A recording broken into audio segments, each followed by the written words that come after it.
हाँ,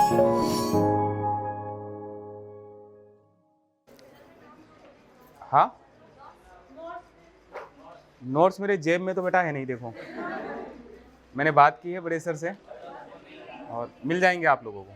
अभी मैं वही बात कर रहा था। हाँ, कदा मिलेला बे दे देवला था, अंते चिंता मत करो।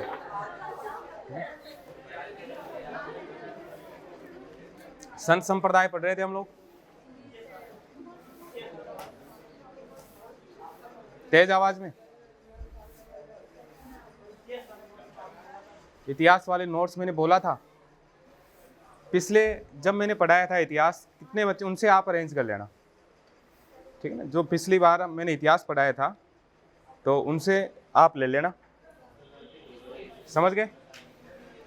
अरे जब इतिहास पढ़ाया था ना उस समय का आप ले लेना उनसे, आप थे उस समय शायद, और कौन था, आप लोग थे ना। और लड़कों में कौन था, इनको वो नोट्स आप अवेलेबल करवाओगे, बोल दिया आपने। अच्छा, मेरे से लेगा, चलो खैर। संत संप्रदाय पढ़ रहे थे ना, और हाँ तेज बोलूं राजू यार, आज वो प्रयोग करेगा उसका, डबल आवाज आएगी उसमें। तो ये दादू दयाल तो पढ़ ही लिया था ना, ये तो पूरा हो ही गया था, ठीक है। अच्छा, यहां एक चीज शायद मिस हो गई उसमें, अपने रज्जब जी तो पढ़ा ही दिया था आपको, हम सुंदरदास जी की बात कर रहे थे। आप इसको हटा देना, हटा दोगे ना इसको। और ये वाला जो है, ये सुंदरदास किसका भाई है, किसके भाई है, ये कल्याणमल के भाई है। ये भाई किसके थे, बीकानेर के कल्याणमल के भाई।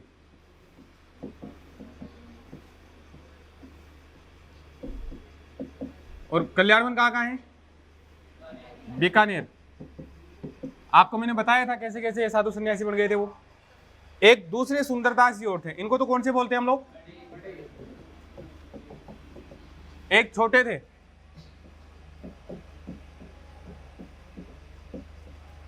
सॉरी सुंदरदास छोटे।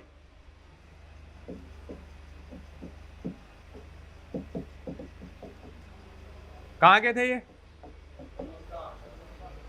ये दौसा के थे। कौन से परिवार में जन्म हुआ था, वैश्य परिवार में, यानी बढ़िया परिवार में इनका जन्म हुआ था। इन्होंने 42 ग्रंथ लिखे थे, है ना। कितने ग्रंथ लिखे थे, जिनमें शायद कुछ ग्रंथ मैंने आपको बताए थे, जैसे ज्ञान समुद्र, सुंदर सागर, और एक कौन सा बताया था, सुंदर विलास। और इनको दादू संप्रदाय का क्या बोलते हैं भाई, शंकराचार्य। ये दादू संप्रदाय के क्या है,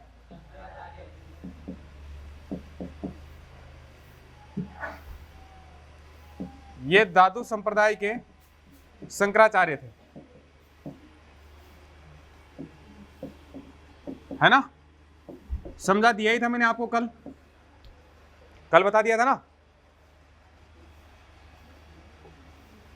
इसके बाद में दादू का सा, और ये भैराना की जगह मेराना लिखा हुआ है बस, है ना। जम्बा जी की बात हमने कल कर ही ली थी, और जम्बा जी ने जो, अच्छा इनका जो, जैसे हमने बात की थी सत्संग स्थल दादू दयाल जी के या दादू पंथ के क्या कहलाते हैं, अलग दरीबा। और इनके क्या कहलाया करते थे, साथरिया। साथरिया क्या होते थे इनके, यानी उपदेश स्थल। क्या होते थे, उपदेश स्थल। क्या कहलाया करते थे वो, साथरिया कहलाया करते थे, ठीक है। इनकी कुछ अगर मुख्य केंद्रों की बात करते हैं तो मुख्य केंद्र तो एक तो देखो ये रहा, है ना। एक तो कौन सा है, मुकाम। तो एक अपना मुकाम हो जाता है, एक जो है अपने जांगलू, कौन सा भी होता है अपने, याद करो, वो जांगलू की राजकुमारी अचलदास खींची की जो पत्नी थी, लाला मेवाड़ी वाली कहानी याद है? उस समय यही तो बताया था, जांगलू से कोई आई थी गीत गाने के लिए, गाना गाने के लिए, और उसको अचलदास खींची ने कहा था कि बीकानेर की राजकुमारियाँ 36 गुणों से संपन्न होती है। वो फिर लफड़ा हो गया था उसके बाद में, पता है ना सारा। तो ये दोनों के दोनों कहाँ के हैं, मतलब ये दोनों जगह कहाँ के हैं, बीकानेर। एक जगह और है जाम्बा, और एक जगह है रामड़ावास। ये जगह कहां पर है, अपने जोधपुर, है ना। तो अलग से जो उतारना है वो बता रहा हूं मैं आप लोगों को। और इनके उपदेश स्थल क्या कहलाते हैं, सातरिया, कल बताया भी था सारी चीजें। खैर, इनके अनुयायी विष्णु विष्णु क्यों कहलाते हैं, कल बता दिया था आपको। जाम्बो जी की शिक्षा है आपको बताई दी थी। ये खेजड़ी वृक्ष से इनको जोड़ दिया बस। और किससे, जानवरों में किससे जोड़ दिया, हिरण से। जसनाथ जी महाराज, इनका जन्म कहां हुआ था, कत्रियासर में। अनुयायी को कितने उपदेश दिए थे इन्होंने, 36। और गले में काली ऊन, ये तो कल बात कर ली थी। आजकल इनके अनुयायी कहां पहनते हैं, पैर में पहनते हैं, है ना। सिंबुदड़ा कोंडा इनके वो थे, ग्रंथ इनके थे। अच्छा, इनकी शाखाएं नहीं है क्या इधर, इनके अन्य स्थलों की अगर हम बात करें,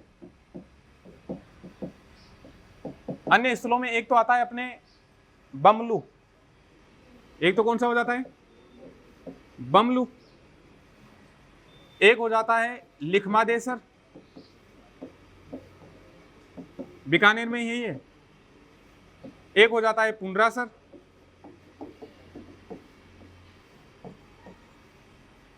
पुंडरासर के बाद में है मालासर,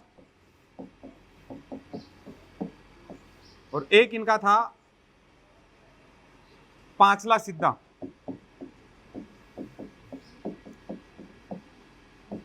ये नागौर में है बस।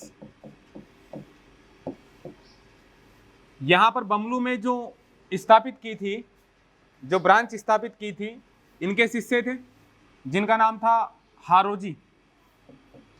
नाम क्या था उनका, हारोजी। लिखमादेसर में हांसू जी,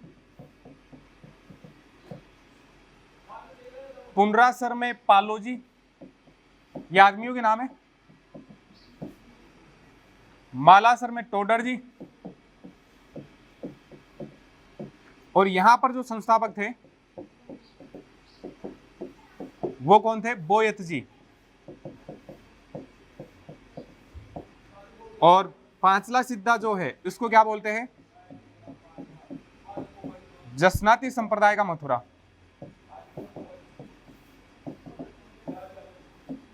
किसको कहा गया है, पांचला सिद्धा को, है ना। तो इनके अन्य स्थल जैसे कत्रियासर तो है ही है, इसके अलावा कौन कौन से, बमलू संस्थापक कौन है, हारो जी। लिखमादेसर संस्थापक कौन है, हांसू जी। पुंडरासर के पालो जी, मालासर के टोडर जी। पांचला सिद्धा नागौर में है, ये बीकानेर में। बाकी इसके संस्थापक कौन है, बोयत जी। और जसनाथ जी संप्रदाय का मथुरा, जसनाती संप्रदाय का मथुरा जो है वो किसको कहा जाता है, पांचला सिद्धा को कहते हैं, है ना। और कौन सा पढ़ाया था कल, ये चरणदास जी हो गया था। इनका नाम क्या था वैसे, चरणदास जी का, रणजीत। क्या नाम था इनका, रणजीत, ठीक है ना। और पापा का नाम मुरलीधर था, वो कोई जरूरी नहीं है। बाकी इनका जो वास्तविक नाम था वो क्या था, रणजीत था। इनकी कोचिंग में कितने उपदेश दिए जाते थे, 42। कौन से कपड़े, इनका शायद मेला नहीं लिखा हुआ, कब लगता है मेला, कल बताया था। पीले कलर के कपड़े कब पहनते हो आप, तो बसंत पंचमी को, है ना। और केवल इनके हिसाब से इस दुनिया में मर्द है तो केवल एक है, और वो कौन है, श्री कृष्ण। और अपने आप को उनके क्या मानते हैं, ये सखी मानते हैं। मेवाती भाषा है ही इनकी, निर्गुण और सगुण दोनों प्रकार के है ही, सखी मानकर पूजा करते थे। बात हो गई थी प्रमुख शिष्य है, ये जरूर याद रखना भाई। एक तो दयाबाई और सहजोबाई। दयाबाई की किताबें कौन सी है, दयाबोध और विनय मलिका। और सहजोबाई की सहज प्रकाश। ठीक, लालदास जी है ही अपने, ये पढ़ा दिया था क्या? नगला जाहत में इनका जो मुख्य केंद्र है, और पुस्तके उस्तके ये पढ़ा दिया था ना लालदास तक। बालानंदाचार्य पढ़ा दिया था, याद तो है ना तुम्हें? चलो यहां से शुरू करते हैं फिर।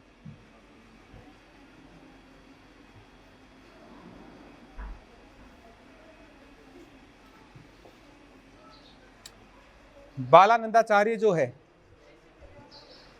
हाँ, इससे पहले क्या हरिदास भी नहीं बताया? अरे हरिदास तो कहाँ है? हरिदास कहाँ गए? ये नाम याद रखना, ये तो बताया था मैंने। क्या बात करते हो, बताया था ना। इतना सा तो मुझे याद है, 4-5 जगह पढ़ाने के बाद में। इनका मुख्य केंद्र कौन सा था भाई? लोहारगल की बात हमने की थी पहले भी। पांडवों के जहां आकर जो अस्त्र शस्त्र थे, जहां आकर गल गए थे, जहां लोहा गल गया था, उस जगह को क्या बोला गया था? लोहारगल बोला गया था। तो ये लोहारगल जो है इनका क्या है? प्रमुख मतलब स्थान है, प्रमुख केंद्र है। इनको लश्कर संत बोला जाता है। कौन से संत बोला जाता है? लश्कर संत। ठीक है ना, कौन से संत है ये? लश्कर संत है। लश्कर संत क्यों बोला गया? लश्कर यानी क्या होता है? सेना। लश्कर का मतलब क्या होता है? सेना। तो जो संत सेना रखता था वो संत कौन कहलाया? ठीक है ना, लश्कर संत कहलाया। और ये कौन है? बालानंदाचार्य। अब सेना रखता था, जैसे हमने नागाओं की बात की थी, खाटू श्याम जी मंदिर के लिए युद्ध लड़ा था उन्होंने। इसके अलावा प्रताप सिंह की सहायता उस समय की थी जब मराठा आक्रमण जयपुर पर हो रहे थे। बात की थी कि नहीं की थी? अंग्रेजों ने भी जिस सेना से सहायता मांगी थी विश्व युद्ध के अवसर पर, वो सेना किससे, मतलब सैनिक सहायता उन्होंने किससे मांगी थी? ठीक है ना, उन्हीं से मांगी थी, नागा साधुओं से मांगी थी। तो औरंगजेब के खिलाफ जब औरंगजेब मूर्तियां तोड़ रहा था, औरंगजेब जो मुगल बादशाह था, कट्टर मुस्लिम था, हिंदू मंदिरों को और मूर्तियों को कौन तुड़वा रहा था? औरंगजेब तुड़वा रहा था। तो औरंगजेब ने जब मूर्तियां तुड़वाना शुरू की तो इन्होंने कितनी मूर्तियों की रक्षा की थी? 52 मूर्तियों की रक्षा की थी। आप याद करो, औरंगजेब के खिलाफ संघर्ष कर रहे थे एक तो दुर्गादास राठौड़, ठीक है ना, एक तो कौन संघर्ष कर रहे थे? दुर्गादास राठौड़। और औरंगजेब के खिलाफ मेवाड़ के राज सिंह भी संघर्ष कर रहे थे। कौन कौन कर रहे थे? दुर्गादास राठौड़ और राज सिंह। और ये जो बालानंदाचार्य जो है वो भी किसके खिलाफ संघर्ष कर रहे हैं? औरंगजेब के खिलाफ। तो देखो, इन्होंने 2 राजाओं की सहायता की थी, एक तो मेवाड़ के राज सिंह की, और एक मारवाड़ का जो दुर्गादास था, जो अजीत सिंह के लिए मतलब काम कर रहा था या उसके लिए संघर्ष कर रहा था। इन दोनों की सैनिक सहायता किसने की है? ध्यान रखना इन दोनों का, मेवाड़ के राज सिंह की और मारवाड़ के दुर्गादास राठौड़ की जिसने सहायता की वो कौन थे? अपने बालानंदाचार्य जी थे। ठीक, तो ये थोड़ा सा इनका ये ध्यान रख लेना। ये संत पीपाजी के बारे में तो बात अपने पहले भी हुई है। पीपाजी पहले कहाँ के राजा थे? गागरोन के राजा थे। वास्तविक नाम क्या था इनका? प्रताप सिंह खींची इनका नाम था। बाद में राजपाट में इनकी रुचि नहीं थी, राजपाट छोड़कर वृंदावन चले गए थे। और इन्होंने अपने छोटे भाई अचलदास खींची को क्या दे दिया था? राजपाट उनको दे दिया था। अचलदास खींची यहाँ के शासक बन गए थे। लाला मेवाड़ी के समय हमने पढ़ाया था 1423 में क्या हुआ था? साका हुआ था। तो प्रताप सिंह जो थे वो कहाँ चले गए? वृंदावन चले गए थे। उसके बाद में वो वहाँ पर रहने लगे। इनके गुरु रामानंद जी थे। ठीक, और इन्होंने वैसे किसको भी हराया था? दिल्ली के सुल्तान फिरोज तुगलक को इन्होंने हराया था। राजपाट छोड़कर कहाँ चले गए थे? वृंदावन चले गए थे। और राजपाट किसको देकर चले गए थे? अचलदास खींची को देकर चले गए थे। ये इनकी अगर हम बात करें तो ये कौन सी भक्ति से संबंधित है? निर्गुण भक्ति से संबंधित है।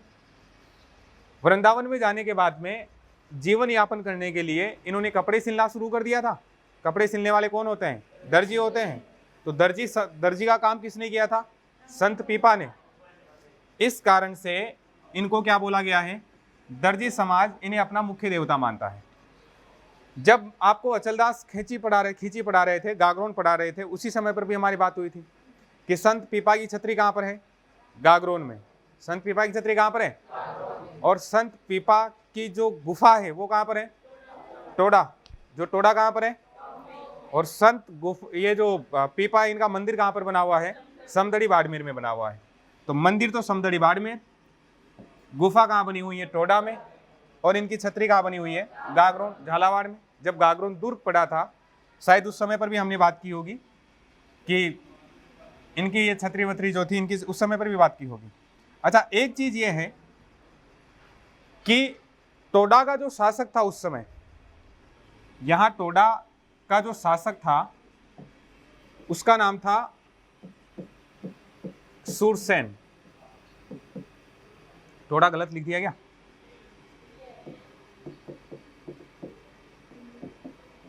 कौन था? सूरसेन। और टोडा के शासक सूरसेन ने, इस सूरसेन ने पीपा के प्रभाव के कारण, पीपा के प्रभाव से अपनी समस्त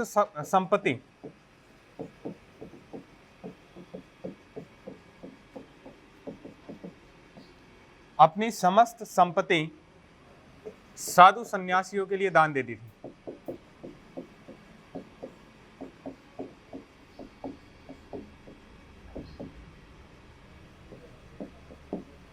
है ना? तो ये इसका थोड़ा पता रखना आप लोग। टोडा का शासक कौन था?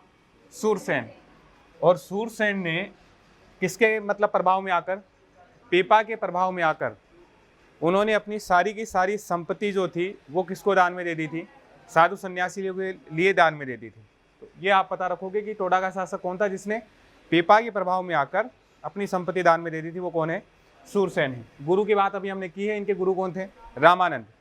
उत्तरी भारत में देखो, भक्ति आंदोलन की शुरुआत हुई थी दक्षिणी भारत से। आप लोगों ने नाम सुना होगा अलवार और नैनार। दक्षिणी भारत में दो प्रकार के संत हुआ करते थे, अलवार और नैनार। अलवार विष्णु के संत थे, नैनार शिव के मतलब विष्णु से संबंधित थे या विष्णु की आराधना करते थे अलवार तो, और नैनार वाले जो होते थे वो शिव की आराधना करते थे। धीरे धीरे दक्षिणी भारत से भक्ति आंदोलन उत्तरी भारत की ओर आया। उत्तर भारत में जो लेकर आया था भक्ति आंदोलन को, उस आदमी का नाम क्या है? रामानंद। और इनका संप्रदाय क्या कहलाता है? रामानंदी संप्रदाय। रामानुज के ये शिष्य थे। शिष्य किसके थे ये? रामानुज के। ठीक है ना? और रामानंद ने ही उत्तरी भारत में किसको लेकर आए थे? ये भक्ति आंदोलन को लेकर आए थे। उत्तरी भारत में लाने वाले कौन है? रामानंद। और राजस्थान में भक्ति आंदोलन की शुरुआत करने वाले कौन है? धन्ना जाट। रामानुज तो दक्षिणी भारत में है। रामानुज कहां पर है? दक्षिणी भारत में। और उत्तरी भारत में लेकर कौन आए थे? रामानंद। और राजस्थान में भक्ति आंदोलन की शुरुआत करने वाले कौन माने जाते हैं? धन्ना जाट। धन्ना जाट पढ़ा है थोड़ी आपको? आ जाएंगे अभी। तो इनकी छतरी वतरी की बात हमने कर ही ली है ना? ये आई गए धन्ना जाट, याद किया। और उसी के साथ में कौन आ गए साहब? धन्ना जाट जो है, इनके लिए ये कहते हैं कि बचपन से ही ठाकुर जी में बड़ी आस्था थी। ठाकुर जी बोलते हैं कृष्ण भगवान की जो आराधना होती है, हर गांव गांव में आपने देखा होगा किसका मंदिर होता है? ठाकुर जी का मंदिर होता है। और ठाकुर जी की आराधना किया करते थे आप, भगवान में बड़ी आस्था थी इनकी। जाट जाति के थे। टोक में इनका जन्म हुआ था, धुवन गांव टोक में। किसान परिवार से संबंधित थे। ये कहते हैं कि जब ये 5-6 साल के थे तो एक बाबा जी आए थे इनके घर। जब बाबा जी आए तो बाबा जी के पास में एक मूर्ति थी, शालिग्राम की मूर्ति थी। वो उसके कोई अगरबत्ती लगा रहे होंगे पूजा पाठ की। अब बाल स्वभाव आप जानते हो, बच्चा जिद कर ले तो कर ले। धन्ना जाट ने जिद कर ली कि ये मूर्ति मुझे दे के जाओ, क्योंकि मैं भी क्या करूँगा? पूजा करूँगा मूर्ति के, भगवान के रोज भोग लगाऊंगा, और बाकी जो आप काम कर रहे हो वो सारे काम कौन करूँगा? मैं करूँगा। अब पंडित जी ने बोला, रे बेटा तू बच्चा है, तेरे से पूजा पाठ नहीं होंगे, तू रहने दे। लेकिन बाल हट, इन्होंने जिद की कि नहीं साहब मुझे तो क्या चाहिए? मूर्ति चाहिए ही चाहिए। वो शालिग्राम की मूर्ति तो वो देना नहीं चाहते थे। उनके पास में कोई दूसरी काले पत्थर की मूर्ति थी, वो निकाल के बावला किसको बना दिया? धन्ना जाट को बना दिया कि ला बेटा ये पकड़, तू इसकी पूजा करना, भोग वोग लगाना रोज। अब ये कहा जाता है कि धन्ना जाट खाना खाए उससे पहले किसको चढ़ाए? उस भगवान की मूर्ति के चढ़ाए साहब। ऐसी बात हम मीराबाई के समय पर भी करेंगे, लगभग ऐसी मिलती जुलती कहानी की।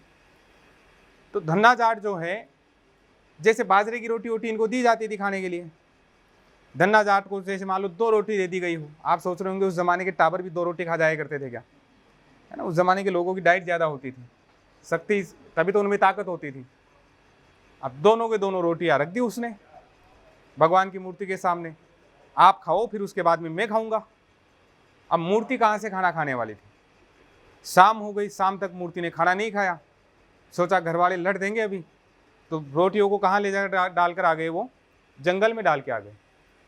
उसके बाद में दूसरे दिन फिर जब खाना उनको दिया गया तो खाना किसके सामने रख दिया, मूर्ति के सामने। क्यों, पंडित जी बोल के गए थे पहले किसके भोग लगाना है, मूर्ति के भोग लगाना है। अब मूर्ति, उसको उन्होंने ये समझ लिया कि मूर्ति खाना खाएगी, अब मूर्ति खाना खाए नहीं। 2 दिन बीत गए, 4 दिन बीत गए, 10 दिन बीत गए, धन्ना जाट के हालत खराब होने को आई, भूख लग रही जोरदार। और मूर्ति को कह रहे दादा क्या हो गया, तू खाना क्यों नहीं खाती, खाना खा। बाबा साहब ऐसे तो मैं मर जाऊंगा, तेरे चक्कर में क्या नाराजी है ऐसी। ऐसे करते करते करते ये कहते हैं कि उस मूर्ति को बड़ी दया आई, भगवान को दया आई, और भगवान को खुद को प्रकट होना पड़ा। और किसकी रोटियां खाने लगे, धन्ना जाट की रोटियां खाने लगे। 2 रोटियां उनको दी जाती थी। घर वाले भी चिंता में पड़ गए पहले तो, ये थकता कैसे जा रहा है, ऐसे दुबला कैसे होता जा रहा है। अब भगवान खाने लगे, भगवान को बड़ी जोरदार लगी, कहते हैं बड़ी स्वादिष्ट लगी उनकी रोटियां। वो जब खाने लगे, 1 रोटी खाते ही धन्ना जाट ने हाथ पकड़ लिया, बोले यार इतने दिन तो आया नहीं और आज पूरी की पूरी अकेला सल्टा रहा है। मैं भी तो हूँ यार, 10 दिन से भूखा हूँ, हालत खराब हो गई, देख लो। तो फिर उसके बाद में ये कहते हैं कि अपने हाथों से भगवान ने किसको रोटी खिलाई थी, धन्ना जाट। रोज धन्ना जाट किसको खाना खिलाता, उस मूर्ति को खाना खिलाता। और उसके बाद में खाना कौन खाता, धन्ना जाट खाता। कुछ समय बाद में वो पंडित जी आए जो बावड़ा बना कर गए थे, उन्होंने कहा हाँ भाई धन्ना बता पूजा पाठ कैसे चल रहे तेरे, कि बस महाराज बढ़िया चल रहे हैं, भगवान जी 10-5 दिन तो नाटक किया, खाना वाना नहीं खाए, और उसके बाद में रोज क्या खाते हैं, अब टाइम पे खाना खाते, टाइम पे चाय पीते हैं, टाइम पे कोलगेट करते हैं, सब काम टाइम टू टाइम हो रहा है। महाराज चक्कर में पड़ गए, रे यार ऐसा कैसे हो सकता है कि यार धन्ना ज़्यादा नहीं बता दिया आपने, नहीं वास्तव में खाना खाते हैं मूर्ति, कि ऐसा कैसे हो सकता है, कि अभी खिला के बताता हूँ। मूर्ति के सामने खाना किसने रखा, और वो खाना क्या हो गया, गायब हो गया। महाराज का दिमाग खराब, इतने दिन मैंने पूजा की और मेरे हाथों से या मेरी मूर्ति ने कभी खाना नहीं खाया, और इसने मूर्ति को क्या खिला दिया, खाना खिला दिया। वो धन्ना जाट के पैरों में पड़ गए महाराज। बोले धन्ना एक बार तेरी ईश्वर से सेटिंग जोरदार है, एक बार किसके दर्शन करवा दे, ठाकुर जी के दर्शन करवा दे यार, मेरा जीवन सफल हो जाएगा। आज दिन तक मुझे किसने दर्शन नहीं दिए, ठाकुर जी ने दर्शन नहीं दिए। धन्ना ने कहा ये बैठे बराबर में देख, ये रे बराबर में ठाकुर जी खड़े हैं, ठाकुर जी बोलो जी इनको दर्शन दो।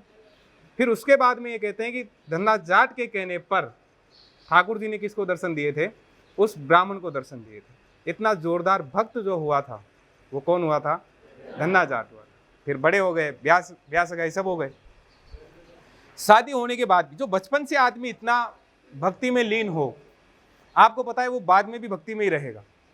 तो धन्ना जाट की आदत थी कि वो कभी भी आधी देर तो साधु सन्यासी तो उनके साथ ही घूमते थे, क्योंकि उनको खाने पीने की मतलब कौन दिया करता था, धन्ना दिया करता था। अब बेचारा धन्ना, एक दिन उनकी जो पत्नी थी वो थोड़ी खारे स्वभाव की थी, ये कहते हैं। धन्ना जाट को जवार देकर भेज दिया कि जा बारिश वारिश हो गई और खेत में जाकर क्या बीज गया, हो जवार बीज दो साहब। धन्ना जाट गए खेत में जाकर जवार बीज रहे थे, इतनी देर में 2 साधु आए, और साधुओं ने आकर कहा कि धन्ना हालत खराब है, भूख लग रही है, कुछ खाने को दे दे। कि यार मेरे पास तो यहाँ कुछ है नहीं, मेरे पास में क्या है, ये जवार है। बोले यही दे दे, जवार दे दे, जवार खा लेंगे। धन्ना जाट ने सारी की सारी जवार किसको दे दी, उन दोनों को दे दी। उन्होंने रख दी, भाई खा लो यार, खानी है जितनी, फिर बाद में मुझे बिजाई करनी है। वो भूखे थे और सारी की सारी जवार खा गए साहब।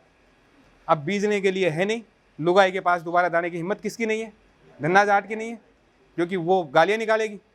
तो अब धन्ना जाट ने सोचा यार क्या करूं, गांव वाले देख रहे थे भाई ये बीजेगा क्या। उसने ज़बरदस्ती कंकर पत्थर डाले झोली में, और क्या बीज दिए उसने, कंकर पत्थर बीज दिए, दिखाने के लिए गांव वालों को कि लुगाई को जाकर नहीं बोल दे कि ये बिजाई करके नहीं आया। अब वहाँ जवार तो कहाँ से उगती, ये कहते हैं कि वहाँ तुम्बे के पेड़ उगे खूब सारे, और मोटे मोटे तुम्बे लगे, ठीक है ना, तुम्बे जानते हो ना, तो तुम्बे के पेड़ वहाँ उग गए और मोटे मोटे तुम्बे उनके लग गए। अब एक दिन धन्ना की जो पत्नी थी वो खेत को संभालने के लिए गई। तुम्बे नहीं जानते हो, जानते हो ना, जो नहीं जानते उनको जना देना। तो अब तुम्बे लगे। धन्ना जाट की जो पत्नी थी वो कहां पर गई? खेत में गई। खेत में गई तो वहां मोटे मोटे तुम्बे लग रहे, जवार है नहीं। एक तुम्बा तोड़ के लाई कि किसके सर में मारूंगी? धन्ना के सर में मारूंगी। रोज पूछती थी जवार कैसी है, बोलता था जोरदार जवार है, ये जवार है। एक तोड़ के लाई और तोड़ कर लाकर ये कहा जाता है धन्ना कोई काम कर रहा था और आते ही उसके सिर में किसने मारी? उसकी पत्नी ने मारा। दूर से फेंका होगा और किसके सिर में जाकर लगी? धन्ना जाट के। अब उसमें दो बातें कहते हैं। कुछ तो ये कहते हैं कि उस तुम्बे में से एक तुम्बे में से 5-5 किलो ज्वार निकली थी, और कुछ ये कहते हैं कि उस तुम्बे में से क्या निकले थे? हीरे निकले थे। ठीक है ना। और ये कहा जाता है कि वो जो साधु आए थे वो स्वयं कौन आए थे? ठाकुर जी आए थे, पेश बदल कर उसकी परीक्षा लेने के लिए कि देखे ये कितना रिस्क लेता है। तो इस तरह से ये सारी की सारी बातें किसके बारे में हैं? संत धन्ना जाट के बारे में। बड़े जोरदार गजब के संत हुए हैं ये, है ना। तो जन्म कहाँ हुआ था इनका? धुवन गांव में हुआ था। परिवार कौन सा था इनका? जाट। जाति भी बताते, मतलब गोत्र भी इनकी बताते हैं हरितवाल। कुछ जगहों पर इनकी गोत्र क्या लिखी हुई होती है? हरितवाल। लेकिन वो पूछते नहीं है। आपको क्या पूछते हैं? कौन से परिवार में हुआ था? जाट परिवार में। जैसे संत पीपा रामानंद के शिष्य थे, वैसे ये भी कौन है? रामानंद के शिष्य हैं। मैंने अभी आपको बताया रामानंद ने भक्ति आंदोलन को दक्षिणी भारत से उत्तर भारत में लेके आए, और राजस्थान में भक्ति आंदोलन का सूत्रपात करने वाले कौन थे? धन्ना जाट। तो गुरु इनके रामानंद है, और राजस्थान में भक्ति आंदोलन की शुरुआत जिस व्यक्ति ने की है, जिस संत ने की है, वो कौन है? धन्ना जाट है। इनका मुख्य मंदिर कहाँ बना हुआ है? बोरानाड़ा, जोधपुर में बना हुआ है। टोक से संबंधित है। धुवन गांव टोक से संबंधित है। ये जो अलग जगह जाकर मंदिर बनते हैं ना, इनका ध्यान रखना आप लोग। जबकि इनका मंदिर कहाँ बना हुआ है? बोरानाड़ा, जोधपुर में बना हुआ है। ठीक। अब है राजा राम जी। राजा राम जी के बारे में आपको ज्यादा याद नहीं करना। एक तो इनका मंदिर शिकारपुरा, जोधपुर में है। एक पर्यावरण संरक्षण का इन्होंने क्या दिया था? संदेश दिया था। और एक जाति होती है पटेल जाति। उस पटेल जाति के मुख्य जो देवता माने जाते हैं वो कौन माने जाते हैं, या मुखिया कौन है? अपने राजा राम जी है ना। तो इनका केंद्र कौन सा हो गया? शिकारपुरा। ये दिख रहा है क्या सबको? नहीं दिख रहा? चश्मा लगाया करो। मुख्य केंद्र शिकारपुरा हो गया।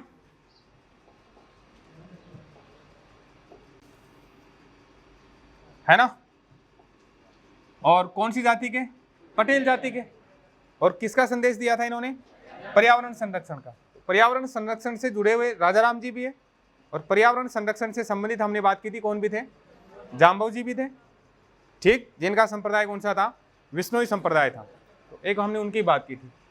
नवल दास जी, कोई ज़्यादा खास बात नहीं है, बस इतना सा ध्यान रखो। नवल दास जी का जन्म कहाँ हुआ? हरसोलाव। हरसोलाव कहाँ पर है? नागौर में है। और इनका जो मुख्य केंद्र है वो कहाँ पर है? जोधपुर में है। नवल संप्रदाय चलाया था। बस इतना सा याद रख लेना, बाकी और कोई ज़्यादा आपको वो करने की आवश्यकता नहीं है। नवल संप्रदाय है और मुख्य केंद्र वेंद्र इतना ज़्यादा, क्योंकि खूब सारे केंद्र हो जाएंगे आपके। ये यहाँ तो अभी आसान लगता है, जब याद करोगे ना तो बड़ी दिक्कत हो जाएगी। एग्ज़ाम भी आपको जल्दी है। एग्ज़ाम भी आपका क्या है? बहुत जल्दी है, 18 तारीख को। और इन नोट्स में मेन फैक्ट है। देखो, ऐसे फालतू के बिना मतलब की एक भी चीज़ें नहीं आएंगी इसमें। ठीक है ना। तो इतना सा ध्यान रखने ना कि कौन सा संप्रदाय चलाया था? नवल संप्रदाय चलाया था। बस नवलेश्वर अनुभव वाणी, नवल नाम आते ही जान जाना वो किताब किसकी है। ठीक है ना। बाकी और कोई खास बात नहीं है। अलखिया संप्रदाय जो है, चलो हम बात करते हैं किसकी?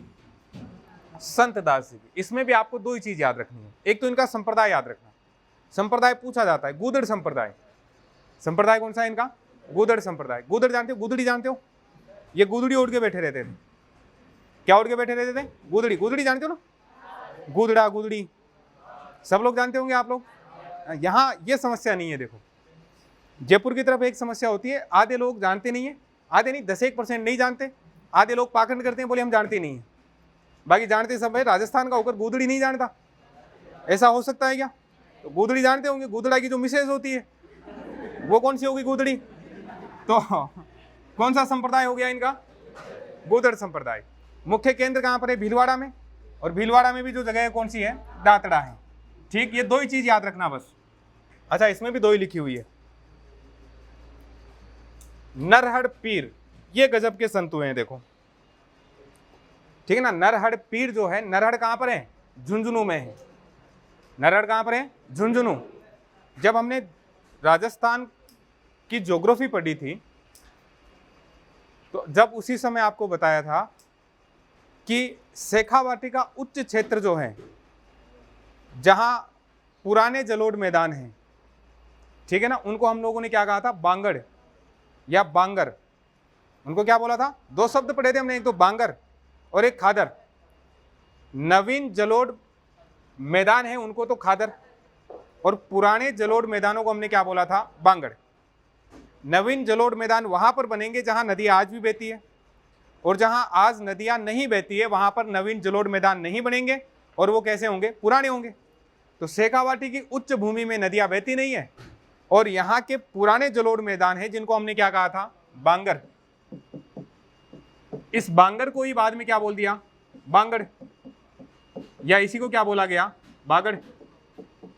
एक शब्द होता है बागड़ और एक शब्द होता है वागड़, है ना। एक तो बागड़ हो गया और एक कौन सा हो गया? वागड़ हो गया। यहां की बोली भी कौन सी हो जाएगी? बागड़ी। तो यहां इन्होंने, अच्छा, बागड़ का धनी इनको कहा गया है, आपको पता चल गया होगा। शेखावाटी वाला क्षेत्र कौन सा हो गया? बागड़, ठीक है ना। उससे संबंधित है नरहड़ जो है, ये कहां पर है? झुंझुनू में। और झुंझुनू कहां पर है? शेखावाटी में। तो शेखावाटी का धनी या बागड़ का धनी कौन हो गया? नरहड़ पीर। इनको क्या बोलते थे? अन्य नाम क्या था? हजरत शक्कर बाबा। ये कहते हैं इनके जो ये बनी हुई है जो मुख्य केंद्र है, यहां पर एक गड्ढा बना हुआ था, उस गड्ढे में से क्या निकलती थी? शक्कर निकलती थी। बाद में लोग ले जाकर बेचने लगे, तो बाबा जी ने शक्कर बनाना बंद कर दिया। तो वर्तमान में शक्कर वक्कर का कोई कारखाना यहाँ नहीं है, लेकिन किसी जमाने में यहाँ शक्कर का कारखाना होता था। पहले तो लोग अपने लिए खाने के लिए प्रसाद के रूप में ले जाया करते थे, और धीरे धीरे क्या करने लगे? वो, ये कहा जाता है, बेचने लगे। जब वो बेचने लगे तो यहाँ प्रोडक्शन बंद, और वर्तमान में केवल नाम बचा है, और क्या बोलते हैं? हजरत शक्कर बाबा इनको कहते हैं। एक सूफी संत का नाम सुना होगा, शेख सलीम चिश्ती। नाम सुना है क्या? शेख सलीम चिश्ती। अकबर के गुरु जो थे वो कौन थे? शेख सलीम चिश्ती थे। और शेख सलीम चिश्ती के कहने पर ही ख्वाजा मोइनुद्दीन चिश्ती की दरगाह पर कौन आता था? अकबर आया करता था। शेख सलीम चिश्ती के आशीर्वाद से अकबर के पुत्र हुआ था, और अपने पुत्र का नाम शेख सलीम चिश्ती के नाम पर अकबर ने क्या रखा था? सलीम रखा था। और वही सलीम बाद में किस नाम से बादशाह बना था? जहांगीर के नाम से बना था। समझ गए ना? तो ये शेख सलीम चिश्ती किसके गुरु हैं? ये अकबर के गुरु हैं, है ना। और इनके गुरु कौन है? इनके गुरु कौन है? नरहड़ पीर, जिनका मुख्य केंद्र कौन सा है? नरहड़ झुंझुनू में है। और कौन सा क्षेत्र था इनका? बागड़ इनका क्षेत्र था, इसलिए इनको क्या बोला जाता है? बागड़ का धनी इनको कहा जाता है। ठीक। मीराबाई, राजस्थान की एक जबरदस्त संत जो हुई है वो कौन हुई है? मीराबाई हुई है भाई। जन्म कहां हुआ? कुड़की। कुड़की कहां पर है? और पिता कौन है? ये कहां के जागीरदार थे? बाजोली के जागीरदार थे,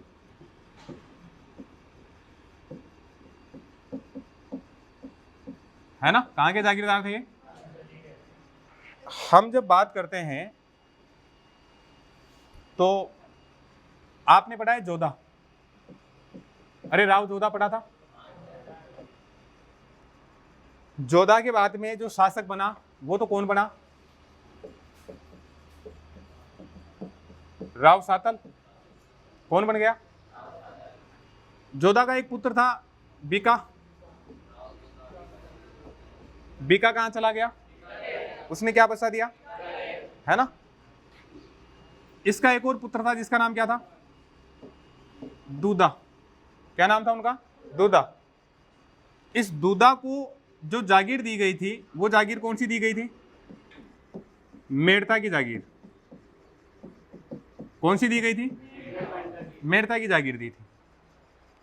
अब इस दूधा के दो पुत्र थे भाई, ये मान लो आप। तो एक का नाम था वीरमदेव। वीरमदेव याद है? शेरशाह सूरी के पास में गया था मालदेव के विरुद्ध सहायता मांगने के लिए, ठीक है ना। तो एक तो कौन था? वीरमदेव। और इनके, अच्छा अब ये मेड़ता की अच्छा दूसरा पुत्र मैं लिख देता हूं, दूसरे का नाम है रतन सिंह। कौन है? रतन सिंह। दूधा जो है किसका पुत्र है? जोधा का। कौन सी जागीर मिली? इन दोनों में से अब मेड़ता की जागीर किसको मिलेगी दूधा के बाद में? वीरमदेव को मिलेगी या रतन सिंह को मिलेगी? वीरमदेव को। इसको कोई दूसरा गांव मिल जाएगा। इनको जो गांव मिला वो कौन सा मिल गया? बाजोली। इनको जागीर कहां की दी गई थी? बाजोली की दे दी। और मेड़ता किसको मिल गया था? वीरमदेव को। फिर याद करो, वीरमदेव के बाद में उसका पुत्र कौन था? जेमल। कौन है? जेमल मेड़तिया। और जेमल और फत्ता के नेतृत्व में अकबर के समय क्या हुआ था? साका हुआ था। उदय सिंह के समय तीसरा साका जो मेवाड़ चित्तौड़ का था। और रतन सिंह की पुत्री कौन है? मीरा। कई बार इनके साथ में संबंध पूछते हैं साहब, ये इनकी क्या थी? तो ये वीरमदेव मीरा के क्या लगे? ताऊ जी, अंकल लगे। ये जयमल मीरा का क्या लगता है? भाई, है ना। और इनके पिता कौन है? रतन सिंह। रतन सिंह को कौन सी जागीर मिली थी? बाजोली की जागीर मिली थी। मीरा जो है ये कहा जाता है बचपन से ही किसके पास में रहती थी? दूधा के पास रहती थी, अपने दादा दादी के पास रहती थी। एक बार ये कहते गांव में कोई बारात आई। मीरा उस समय छोटी सी थी। जब बारात आई, मीरा ने दूल्हे को देखकर कहा कि दादी जी ये क्या है? उसने कहा कि ये दूल्हा है। कि बोले तो इसकी शादी हो रही है। और किसके साथ में शादी होगी? कि दुल्हन के साथ में शादी होगी।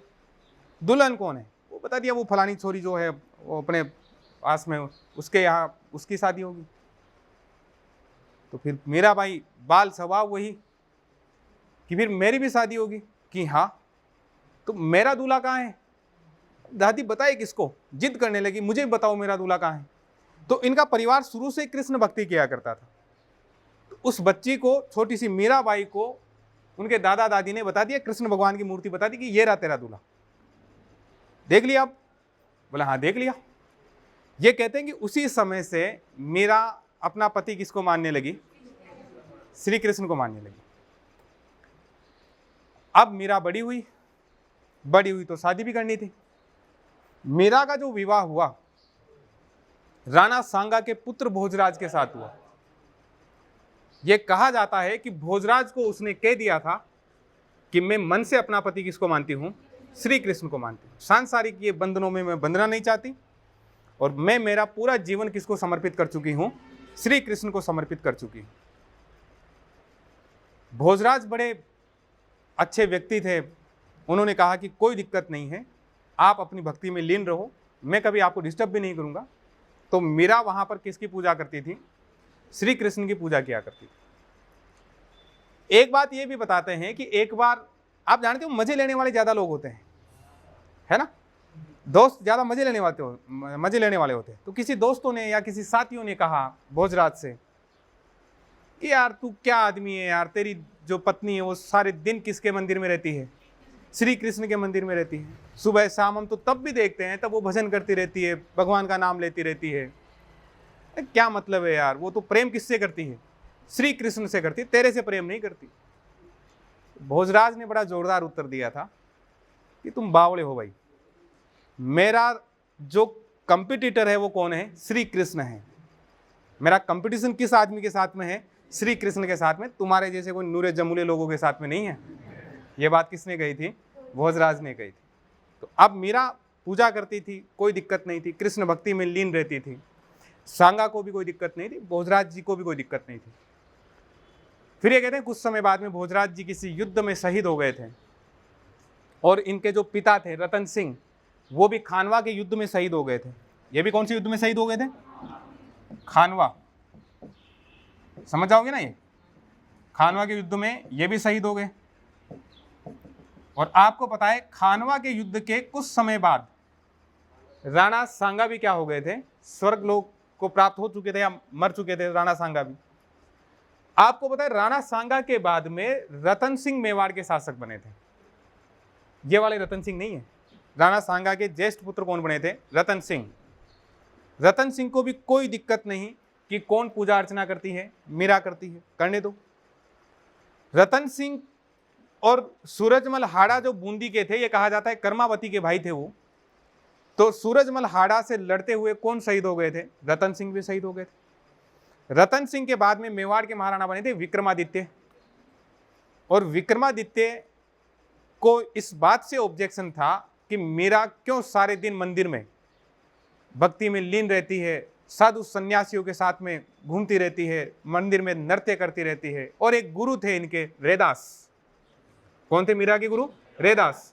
तो रैदास जो है तथाकथित हम ये कह सकते हैं कि निम्न वर्ण से संबंधित थे। तो अब उस जमाने में एक राजपूत रानी जो है या राजपूत परिवार से संबंधित औरत एक निम्न जाति के या जिसे हम अछूत जाति कहते हैं उसके साथ या उनको अपना गुरु मानती है। ये बात किसको पसंद नहीं थी? विक्रमादित्य को पसंद नहीं थी। ये भी कहते हैं कि एक बार मीरा को जहर देने का प्रयास किसने किया था? विक्रमादित्य ने। लेकिन वो जहर क्या बन गया था उनके लिए? कहा जाता है कि भगवान श्री कृष्ण का मतलब ठाकुर जी का आशीर्वाद जिसके साथ में हो, कालांतर में इस पूरे जमाने में उसका कोई कुछ नहीं बिगाड़ सकता। नरसिंह जी की बात तो आपने सुनी ही है। नरसिंह जी के पास में पैसे नहीं थे और खुद भगवान श्री कृष्ण नरसिंह जी के भात बनने के लिए आए थे, मायरा बनने के लिए आए थे। सुनिए ना आपने कहानी कभी? नरसिंह जी रो मायरो, कितनी जोरदार कथा है, सुना करो ये चीजें, ठीक है ना। तो अब ये कहा जाता है कि श्री कृष्ण ने उस जहर को क्या बना दिया? अमृत बना दिया। लेकिन विक्रमादित्य के स्वभाव से कौन परेशान रहने लगी? मीराबाई परेशान रहने लगी। उनको ये लगने लगा कि यहाँ रुकना सही नहीं है, इसलिए ये कहते हैं कि मीराबाई का भाई कौन है? जयमल। तो ये कहते हैं कि मीराबाई कहाँ आ गई? मेड़ता आ गई। किसके पास में आ गई? जयमल के पास। जयमल भी कृष्ण का भक्त था, और जयमल इनका तो पूरा परिवार ही है ना, ये भी किसके भक्त थे? कृष्ण के भक्त। जयमल की भी एक जोरदार बात है, बताऊं या रहने दूं? ये कहते हैं जयमल के ऊपर एक बार मालदेव ने आक्रमण किया। जयमल उस समय श्री कृष्ण की भक्ति कर रहे थे। सेना आ गई, सेनापति भाग कर आया कि महाराजा मतलब किसके पास में आए? वो जयमल के पास में आया, लेकिन वो पूजा कर रहे थे। और जब वो पूजा किया करते थे श्री कृष्ण की, तो जयमल का ये सीधा सीधा आदेश होता था कि कोई भी मुझे क्या नहीं करेगा? डिस्टर्ब नहीं करेगा भाई, कोई मुझे छेड़ेगा नहीं, मैं जब पूजा में बैठ जाऊं उसके बाद में। तो जयमल श्री कृष्ण की भक्ति कर रहे हैं। उनकी माँ को आकर सेनापति ने कहा कि मालदेव का आक्रमण हो गया है और जल्दी ही मालदेव की सेना कहाँ पहुंचने वाली है? मेड़ता पहुंचने वाली है, मेड़ता को घेरने वाली है। तो उस समय उनकी माँ ने जाकर कहा जयमल से कि आक्रमण हो गया है। तो ये कहा जाता है कि जयमल ने इशारा कर दिया कि तुम लोग चलो, सेनापति को कह दिया कि तुम लोग चलो, मैं आ रहा हूं। सेनापति उतनी देर में सेना लेकर चला गया।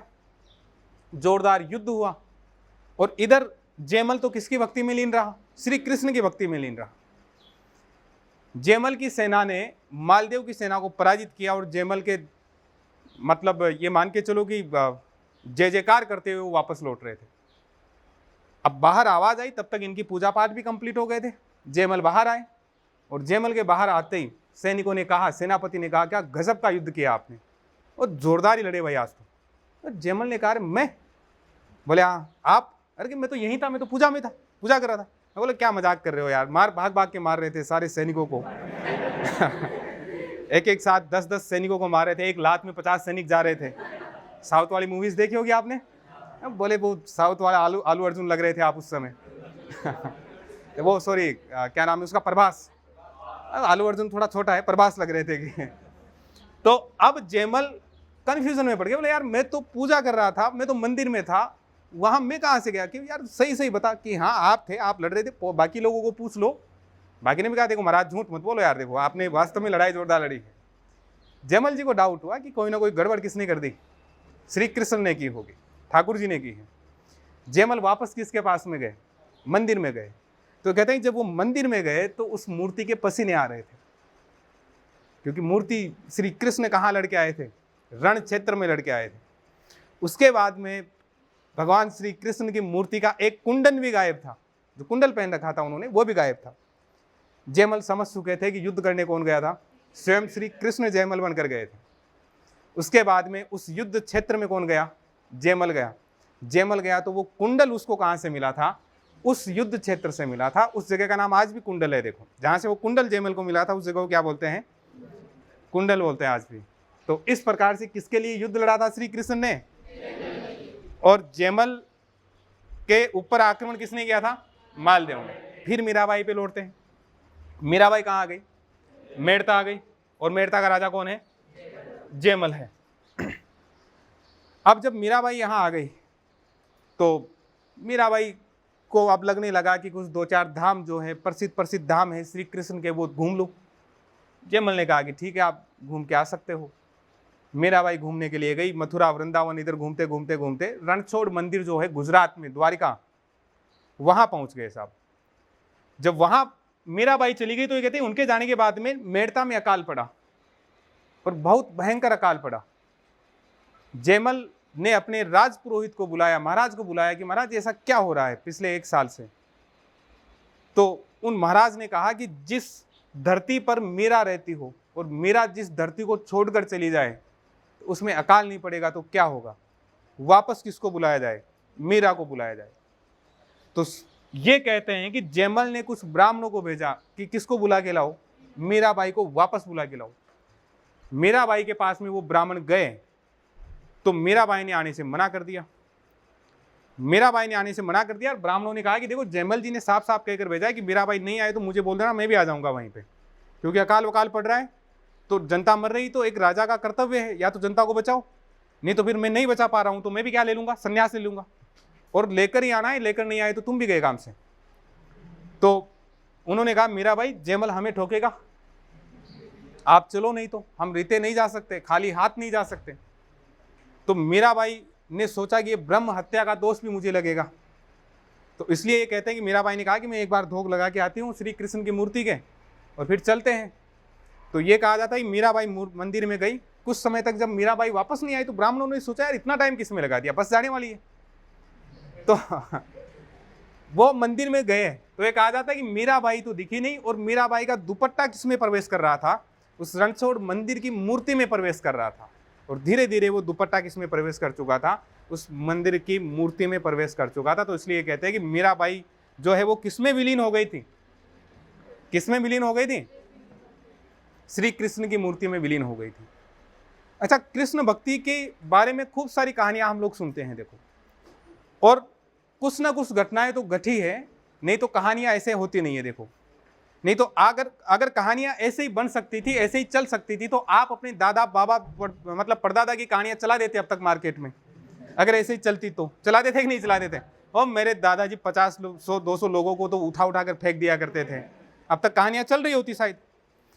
तो कहीं ना कहीं तो इनमें सत्य था। एक कहानी आपने वो भी सुनी होगी मीराबाई वाली, थाली भरकर लहर खींचड़ो, ऊपर घी की बाट की, खाओ मारा श्यामदनी, खिलाओ बेटी जाट की। सुनिए कि नहीं सुनिए? सुनिए तो फिर रहने देते हैं, बाकी आगे बात करते हैं। अरे कल पता चले यहाँ हरे राम हरे कृष्णा कर रहे हो। कल जब मैं क्लास लेने के लिए आऊँ तो आप लोग यहाँ राधे राधे करते रहो। बता देता हूँ चलो जल्दी से। एक जाट की बेटी थी, नागौर में किसान की बेटी थी, किसान परिवार कहीं गया था और उस बच्ची को बोल के गया था, ठाकुर जी की पूजा किया करते थे वो। ठाकुर जी की पूजा जो है बड़ी मुश्किल से होती है, ऐसे नहीं होती। तो कहा था कि पहले भोग लगाना है, उसके बाद में खाना खाना है। नहा धोकर पहले भोग किसके लगाना है? ठाकुर जी के। और उसके बाद में क्या करना है? तुझे खाना खाना है, उससे पहले खाना मत खाना। तो दीपिका वर्मा कौन है? ऊपर है, यहाँ नहीं है। हाँ, तो क्या बता रहा था मैं? हाँ, भोग लगाना है। वो चले गए। अब उसने पूछा भी होगा कि भोग लगाना क्या होता है, कि पहले भगवान जी को खाना खिलाना, बाद में तू खाना खाना। नागौर में मैंने आपको पहले बताया था खिचड़ा, खिचड़ी की बात हुई थी अपने। वो जोधा भी खाने गया था खिचड़ा, याद करो, मैंने बताया था एक बार। जोधा घायल हो गया था, एक कुटिया दिखी उसको, नहीं दिखाया तो कोई दिक्कत नहीं है, जोधा नहीं काम आएगा अभी। तो नागौर में मारवाड़ में क्या बनता था? खिचड़ा। खिचड़ा बना लिया उस बच्ची ने, और खिचड़ा बनाकर उसके मूर्ति के सामने रख दिया। घी थोड़ा कम डाला था उसने, और बच्ची ने कहा कि मैं थोड़ा सा काम करके आ रही हूँ, फटाफट खा लेना, मुझे भी खाना है उसके बाद में। वापस आए तो खिचड़ा वैसे के वैसे पड़ा। अच्छा, घी कम डाला इसलिए शायद नहीं खाया होगा। और बच्ची ने थोड़ा सा घी और ला कर डाला, बोला आप खा लो फटाफट, देखो मैं थोड़ा सा काम और बचा है वो करके आती हूँ, मुझे भी खाना खाना है। वापस आए तो वैसे के वैसे खिचड़ा पड़ा। उसके चिंता हो गई, कोई ना कोई मेरे से भूल हुई है, कोई ना कोई गड़बड़ हुई है, भगवान जी आज नाराज हो गए और भगवान जी खाना नहीं खाएंगे तो मम्मी पापा डांटेंगे वापस आएंगे तो। शाम के 4 बज गए, बच्ची रोने लगी कि हे भगवान जी खाना खा लो, मैं भी भूखी मर रही हूँ और आप भी भूखे मर रहे हो, कोई बात नहीं, मम्मी पापा आएंगे तो मुझे डांटेंगे कि तूने कोई ना कोई गड़बड़ की होगी, तूने नाराज किसको कर दिया, भगवान जी को कर दिया। जब बच्ची रोने लगी तो भगवान को भी दया आई और मूर्ति के रूप में भगवान, मतलब प्रकट कौन हुए, भगवान श्री कृष्ण प्रकट हुए। और वो खिचड़ा बैठे बैठे कौन खाए थे, श्री कृष्ण खाए। 1 दिन हुआ, 2 दिन हुआ, खूब घी डाल डाल कर कौन खाना खिलाया करती थी, खिचड़ा खिलाया करती थी, वो लड़की खिलाया करती थी। माता पिता 10 दिन बाद में आए, वो तो खूब सारा घी किसको खिला रही थी, भगवान को खिला रही थी। अब खूब खिचड़ा जब खिला, मतलब वो घी डाल डाल कर खिला रही थी, माता पिता आए, मम्मी ने आते ही घी देखा, घी बहुत कम या लगभग खत्म होने को था। मम्मी ने कहा घी कहाँ गया, बेच दिया, खा गई, तू कर क्या गया, अब घी का हो क्या गया।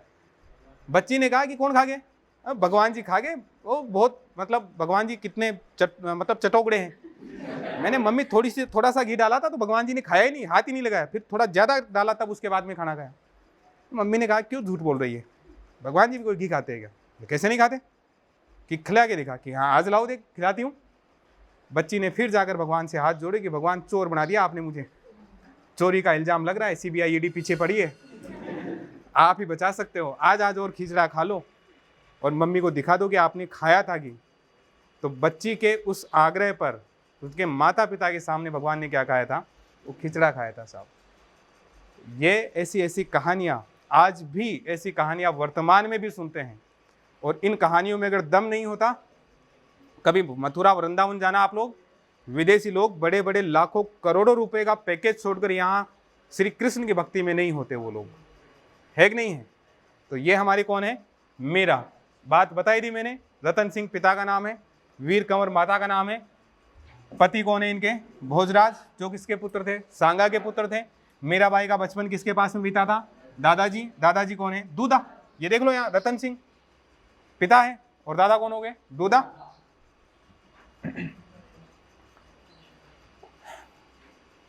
मीराबाई किसको अपना पति मानती थी और किस रूप में पूजा करती थी। भाई मूर्ति को पूज रही है तो पूजा कौन सी हो जाएगी, सगुण। यही तो बात की थी हमने। हाँ गुरुजी हेलो, खिचड़ा खाएंगे, खाओगे आप भी, बोल गरम गरम बनवाओ, फिर बैठ जा सामने देख। तो सगुण रूप हो गया वो। निर्गुण रूप कौन सा, जिसमें मूर्ति पूजा नहीं हो। और आपको पता है इनके गुरु कौन है, अभी हमने बात की थी रैदास। और रैदास की छतरी की हमने पहले ही बात कर ली थी, कहां बनी हुई है, चित्तौड़ के मीरा मंदिर के सामने, है ना। कहां चली गई थी, द्वारिका। कौन से मंदिर में, रणछोड़ मंदिर। अभी हमने बात की, रणछोड़ एक नाम था भगवान श्री कृष्ण का। ये कहते थे कि जब उनको ये लगता था कि अब युद्ध करना बेकार है तो भाग जाया करते थे, ठीक है ना। एक बार ऐसे हुआ भी था, जरासंध का नाम सुना होगा आप लोगों ने, जो मगध का राजा था। तो ये कहा जाता है कि एक बार युद्ध लड़ने के लिए गए, अर्जुन भीम सब साथ हैं, अर्जुन भी साथ था। तो कहा कि कृष्ण क्या किया जाए कि भागा जाए। अब बोला भागा जाए, क्षत्रिय होकर भागेंगे। बोले जब युद्ध आपको लगे कि हम जीत रहे हैं तो भागना नहीं चाहिए, और जब आपको लगे कि भाग सकते हैं तो भाग लेना चाहिए। तो इसलिए रण छोड़कर कौन भाग जाया करते थे, श्री कृष्ण भाग जाया करते थे। अच्छा, उनकी एक स्ट्रेटेजी होती थी, रणनीति होती थी, भगा भगा कर आदमी को थका दिया करते थे और फिर लास्ट में मारा करते थे। तो इसलिए उनको क्या बोला करते थे, रणछोड़ कहते हैं। भगवान कृष्ण की मूर्ति में समा गई थी, पूरी कहानी आपको बता दी है, याद रह जाएगा। राजस्थान की क्या कहा जाता है, राधा इनको कहा जाता है, ठीक है ना। राजस्थान की क्या बोलते हैं इनको, राधा कहा जाता है। राजस्थान की दूसरी राधा किसको कहा जाता है, रानाबाई। किसको कहा जाता है, रानाबाई को। ये क्या है, राजस्थान की दूसरी राधा। अच्छा आगे होगी शायद,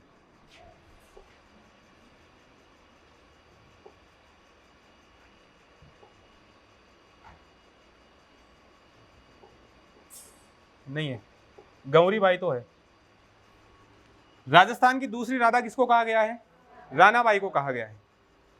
रानाबाई का मुख्य जो केंद्र था वो था हरनावा नागौर। कहां पर था, हरनावा, नागौर, और ये इनका क्या था, मुख्य केंद्र, ठीक है ना। और ये जो है इन्होंने जीवित समाधि ली थी, इन्होंने क्या ली थी, जीवित समाधि ली थी, और अविवाहित थी ये। तो एकमात्र, ये क्या है, एकमात्र स्त्री संत, एकमात्र स्त्री संत जिन्होंने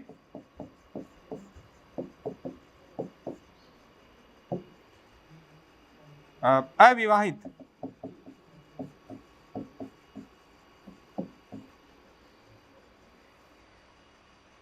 समाधि ली।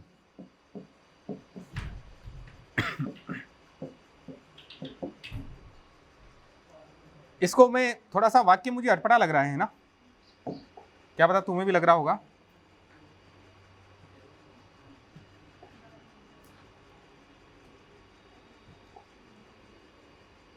ऐसे नहीं आता क्या ये,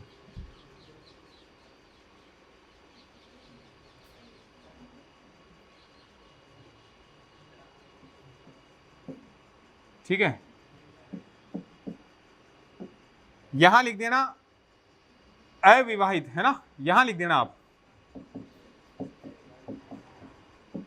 स्त्री संत जिन्होंने क्या ली थी, समाधि ली थी। ये कहते हैं कि जो अभय सिंह थे वो भी एक बार अहमदाबाद युद्ध के लिए गए थे, तो वहाँ उनकी हालत खराब हो रही थी, तो उन्होंने किसके हाथ जोड़े थे वहां से, रानाबाई के, और रानाबाई ने किसकी सहायता की थी, अभय सिंह की सहायता की थी, और अहमदाबाद युद्ध में वो जीत गए थे। तो राजस्थान की दूसरी राधा तो कौन है, रानाबाई है। और राजस्थान की राधा किसको कहा गया है, मीरा को कहा गया है। रानाबाई जो है कहाँ से संबंधित है, हरनावा से। इनके पिता का नाम राम गोपाल था और इनकी माता का नाम गंगा था। माता पिता का नाम ध्यान मत रखना, ये ध्यान रखना कि राजस्थान की दूसरी राधा जिसको कहा गया वो कौन है, रानाबाई है। एकमात्र ऐसी स्त्री संत है जिसने अविवाहित क्या की है, समाधि ली है। ठीक, ऐसी संत कौन है, अपने रानाबाई है। अभय सिंह की भी सहायता अहमदाबाद युद्ध के समय जिसने की, या आशीर्वाद जिसका रहा, वो कौन है, रानाबाई है। समझ गए हाजी। वो दिखता है मुझे, हालांकि आजकल कम दिखने लग गया, और वो भी दूर की नज़र थोड़ी कमज़ोर हुई है, पास में ही हो आप तो।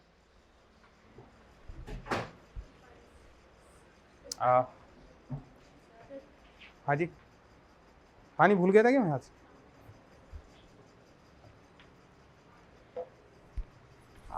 आप कैसे हंस रहे थे हाजी? क्या नाम है आपका? नाम क्या है? वंदना जी, आप कैसे हंस रहे थे?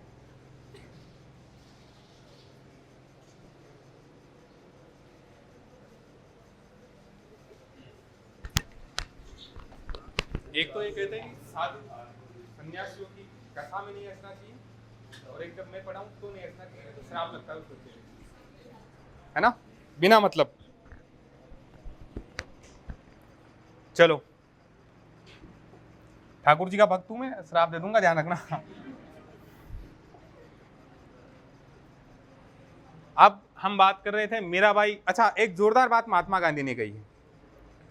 देखो, हमने बात की थी विक्रमादित्य जो थे, उन्होंने खूब अत्याचार किस पर किए, मीराबाई पर किए, लेकिन मीराबाई ने उनके खिलाफ किसी प्रकार का कोई द्वेष नहीं रखा, चित्तौड़ छोड़कर चली गई थी। तो हम ये कह सकते हैं पहली बार जिन्होंने सत्याग्रह का प्रयोग किया वो कौन है, मीराबाई है।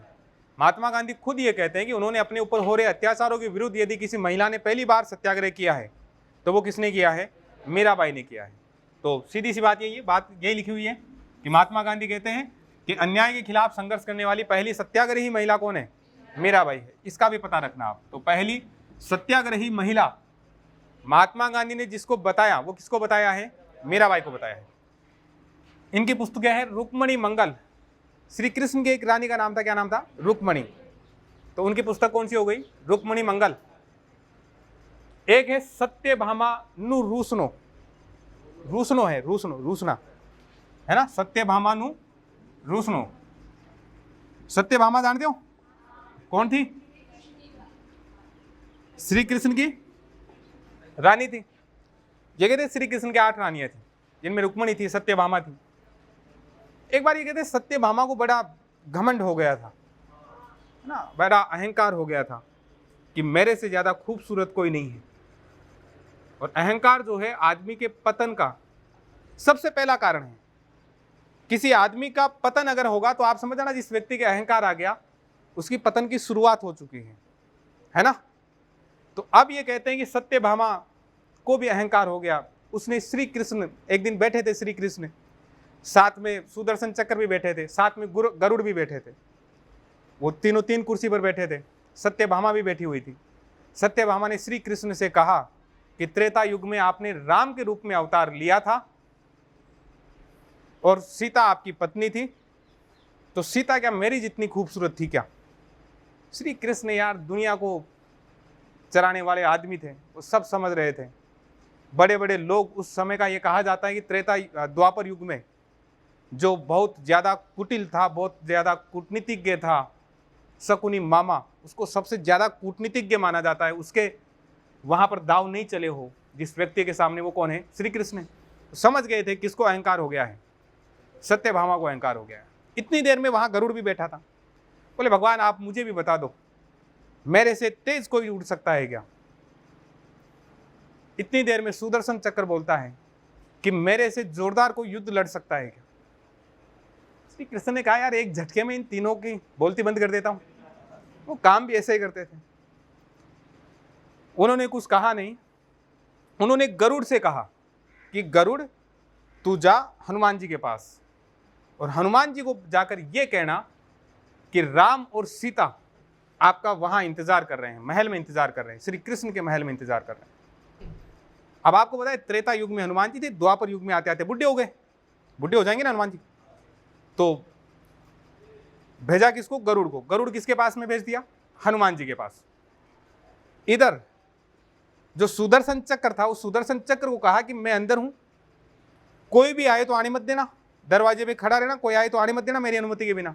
कि चलो ठीक है, उसको दरवाजे पे खड़ा कर दिया। अब बच्ची कौन? सत्यभामा।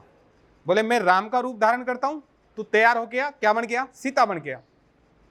अब वो सीता बनने के लिए तैयार होने लगी। गरुड़ गया हनुमान जी के पास।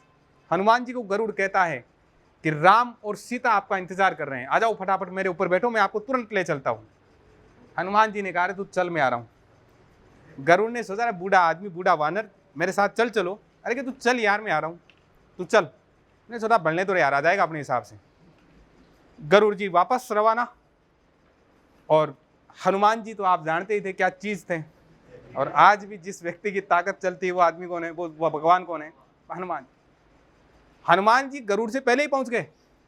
गरुड़ जब आया तो हनुमान जी किसके सामने खड़े?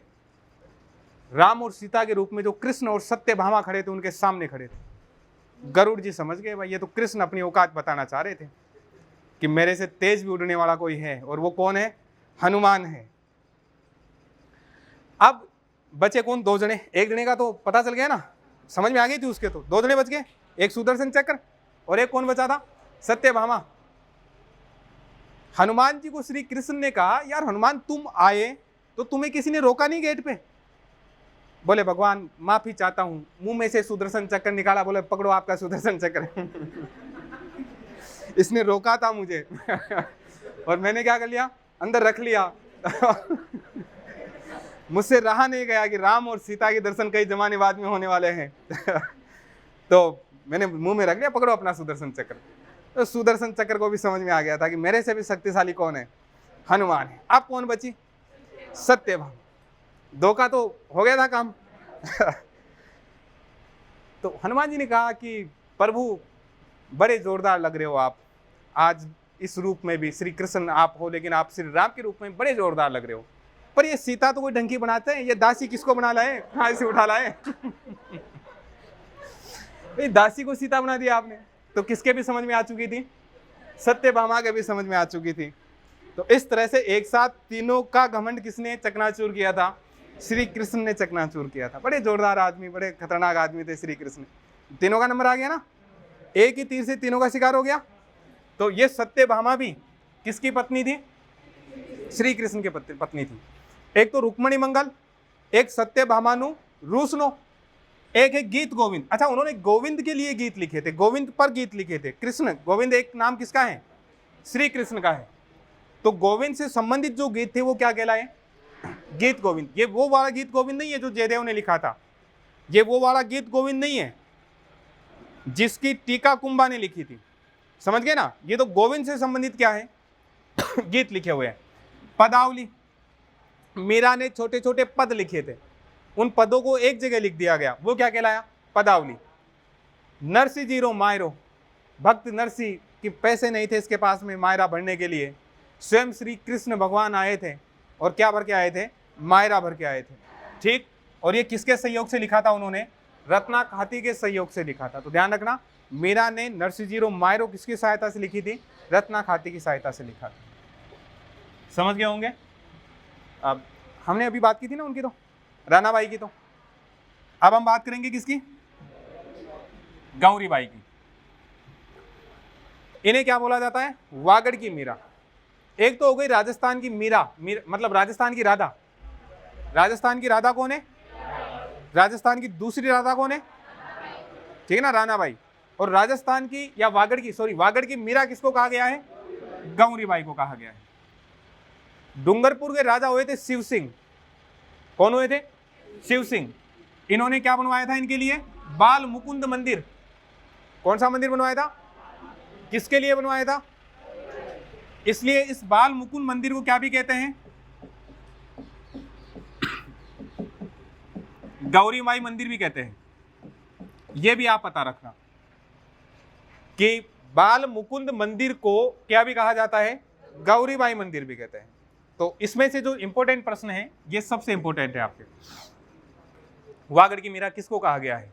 गौरीबाई को। राजस्थान की राधा किसको कहा गया है? मीराबाई को। राजस्थान की दूसरी राधा किसको कहा गया है? ठीक, रानाबाई को कहा गया है। संत मावजी, ये भी जोरदार संत हुए हैं। कौन रह गए? अरे इसमें क्या, थोड़ी सी भक्त कवि दुर्लभ, वागड़ का नरसिंह। वागड़ का नरसिंह किसको कहा गया है? भक्त कवि दुर्लभ को कहा गया है। ठीक है ना? तो इतनी सी बात याद रखनी है आपको कि इनको क्या बोला गया है? वागड़ का नरसिंह भगत कहा गया है, बस। ठीक, अब हम किसकी बात करेंगे? संत मावजी।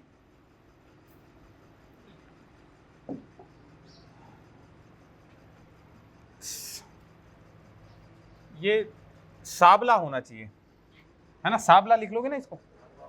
कहां पर हुआ था इनका जन्म? साबला। और साबला कहां पर है? डूंगरपुर में। ये भी किसके भक्त थे? श्री कृष्ण के भक्त थे। और इन्होंने कौन सी भक्ति की? निष्कलंक की। कौन सी भक्ति की है इन्होंने?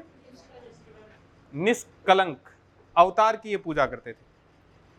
ये बोलते हैं ना श्री कृष्ण के बारे में, ऐसे खूब सारी इनके सखियां होती थी, खूब सारी रास लीलाएं करते थे। इन्होंने कहा फालतू बदनाम नहीं करोगे, देखो उनका जो प्रेम था वो आज वाला प्रेम नहीं है। भगवान श्री कृष्ण का प्रेम बिल्कुल पवित्र प्रेम था। तो ये फालतू की कहानियां जो आप बताते हो, बेकार किसी धारणाएं आप लाते हो, ये गलत है। यानी इन्होंने श्री कृष्ण को क्या माना है? बिल्कुल कलंक रहित माना है। श्री कृष्ण के प्रेम को कलंक रहित माना है। तो इसलिए इन्होंने किसकी मतलब पूजा की है? निष्कलंक अवतार की पूजा की है। समझ गए? और इसीलिए इनका संप्रदाय कौन सा कहलाया? निष्कलंकी संप्रदाय कहलाया था। अब देखो ये डूंगरपुर के हैं। डूंगरपुर को हमने क्या कहा था? वागड़। डूंगरपुर को क्या बोला था? वागड़। तो इन्होंने जो मैंने आपको पहले भी बताया है, संत और नेता उस भाषा में उपदेश देते हैं, उस भाषा में भाषण देते हैं जो वहां के लोगों की भाषा हो। अब यहाँ के लोगों की भाषा कौन सी हो जाएगी? वागड़ी, या वागड़ी भाषा में देंगे ये। इनके ग्रंथ क्या है? चोपड़ा। ग्रंथ क्या है? चोपड़ा। इन चोपड़ाओं की संख्या 5 है। इनकी संख्या कहां लिखूं? चोपड़ा कितने हैं? 5 लिखे हुए, थोड़ी आगे एक बार मैं देख लेता हूं, नहीं है। तो जो चोपड़े हैं वो कितने हैं? 5। प्रेम है, साम है, मेघ है, रत्न है, आनंद। प्रेम, मेघ, साम, रत्न और आनंद। ठीक ना? यही होने चाहिए। थोड़े से क्या पता, फिर भी मैं लिख देता हूं, देख लेना एक बार। एक तो कौन सा है? प्रेम, एक मेघ ही होना चाहिए। देखो इस मेघ में थोड़ा सा हो रहा है, मेघ, साम, रत्न, और कौन सा है, आनंद। एक तो हो गया प्रेम चोपड़ा, एक कौन सा हो गया, मेघ चोपड़ा, एक कौन सा हो गया, शाम चोपड़ा। प्रेम चोपड़ा तो जानते हैं आप लोग। एक रत्न चोपड़ा, और एक कौन सा हो गया, आनंद चोपड़ा। इनमें भविष्यवाणियां हैं। इनमें क्या है, हमने बात की थी, एक और संत हुए थे जिन्होंने नादिर शाह के आक्रमण की भविष्यवाणी की थी, संत चरणदास जी। इनमें भी क्या है, भविष्यवाणियां हैं। और ये दीपावली के दिन पढ़े जाते हैं। किस दिन पढ़े जाते हैं, इन चोपड़ाओं को कब पढ़ते हैं, चलो दिवाली लिख देता हूं, किसने दिवाली कहा है,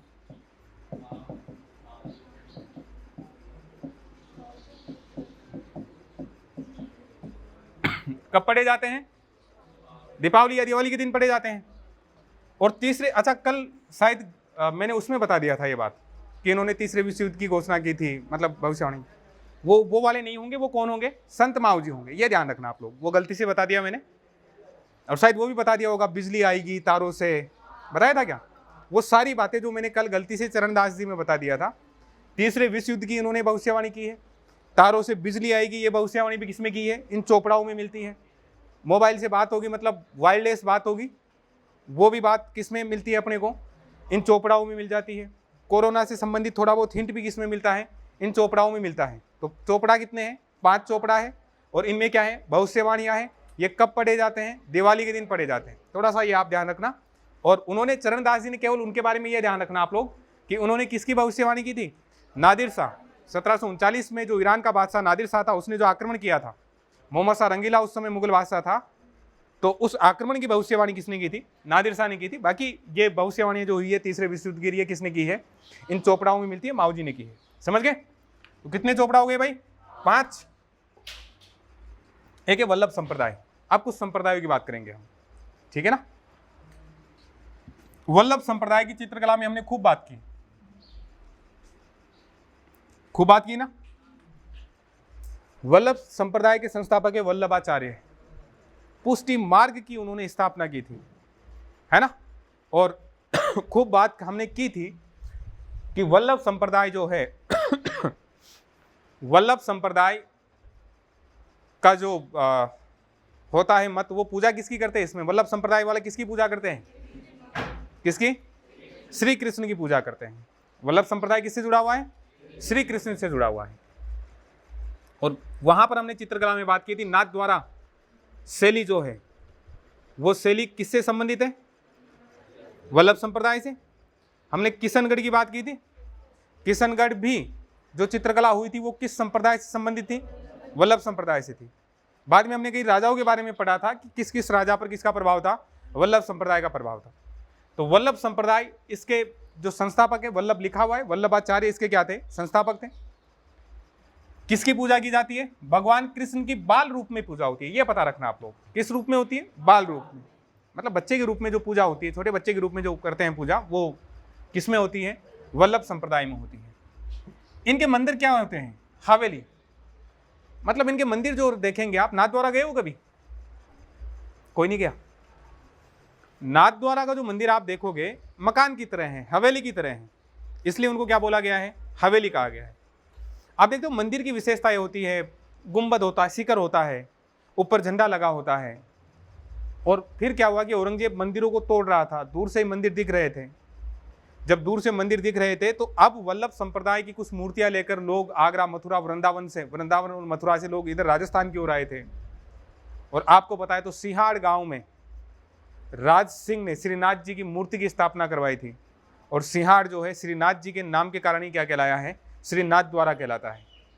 तो अब मंदिर जो थे वो हवेली के रूप में बनाने लग गए थे। कैसे बनाने लगे, हवेली जैसे, ताकि औरंगजेब को पता ही नहीं चले, कंफ्यूज हो जाए औरंगजेब कि मंदिर एक हवेली है, वो उसको तोड़ नहीं सके।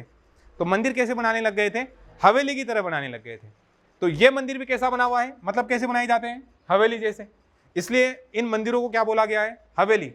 अच्छा, इन मंदिरों को द्वारा भी बोला गया है, जैसे श्रीनाथ द्वारा, इन मंदिरों को क्या भी बोला गया है? द्वारा भी बोला गया है। यहां पर संगीत भी होता है, देखो इनमें जो भजन सत्संग जो होते हैं, संगीत जो होता है, हवेली के नाम से वो संगीत भी कौन सा कहलाता है? हवेली संगीत। आगे थोड़ी लिखा हुआ है। इस हवेली संगीत का ध्यान रखना आप लोग। वल्लभ संप्रदाय के मंदिरों से संबंधित संगीत क्या कहलाता है? हवेली संगीत कहलाता है। इसी तरह से किशनगढ़ के राजा की हमने बात की थी, सावंत सिंह, और सावंत सिंह राजपाट छोड़कर वृंदावन चला गया था, श्री कृष्ण भक्ति में लीन हो गया था, स्वयं का नाम उसने नागरी दास कर लिया था, एक ग्रंथ लिखा था और वो लिखा था नागर समुच्चय, और नागर समुच्चय का चित्रण उसने जिससे करवाया था वो व्यक्ति कौन था? मोरध्वज निहाल चंद। और राधा जो बनाई गई थी उसमें वो किसको बनाया गया था? रसिक बिहारी को। याद है कि नहीं है? और रसिक बिहारी का ही बाद में एक इंडिविजुअल चित्र बनाया गया था, एक व्यक्तिगत चित्र बनाया गया था। वो किस रूप में जाना जाता है? बनी ठनी के रूप में जाना जाता है। तो नागरी, ये जो सावंत सिंह हैं, ये भी वल्लभ संप्रदाय के अनुयायी थे और इन्होंने अपना राजपाट छोड़कर वृंदावन चले गए थे और नाम बदलकर क्या कर लिया था? नागरीदास। कहाँ के राजा थे ये? किशनगढ़ के राजा थे। बात हुई थी अपने पहले, ध्यान रखना इनका। एक राजा की और बात करते हैं, देखो हम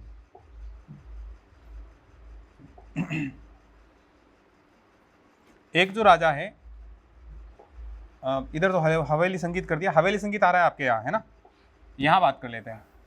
याद करो कोटा के भीम सिंह, कोटा में चित्रकला पड़ी थी, है ना? राम सिंह के समय शुरू हुई थी, भीम सिंह के समय वल्लभ संप्रदाय का प्रभाव दिखाई देता है, और उम्मेद सिंह का समय क्या कहलाया था?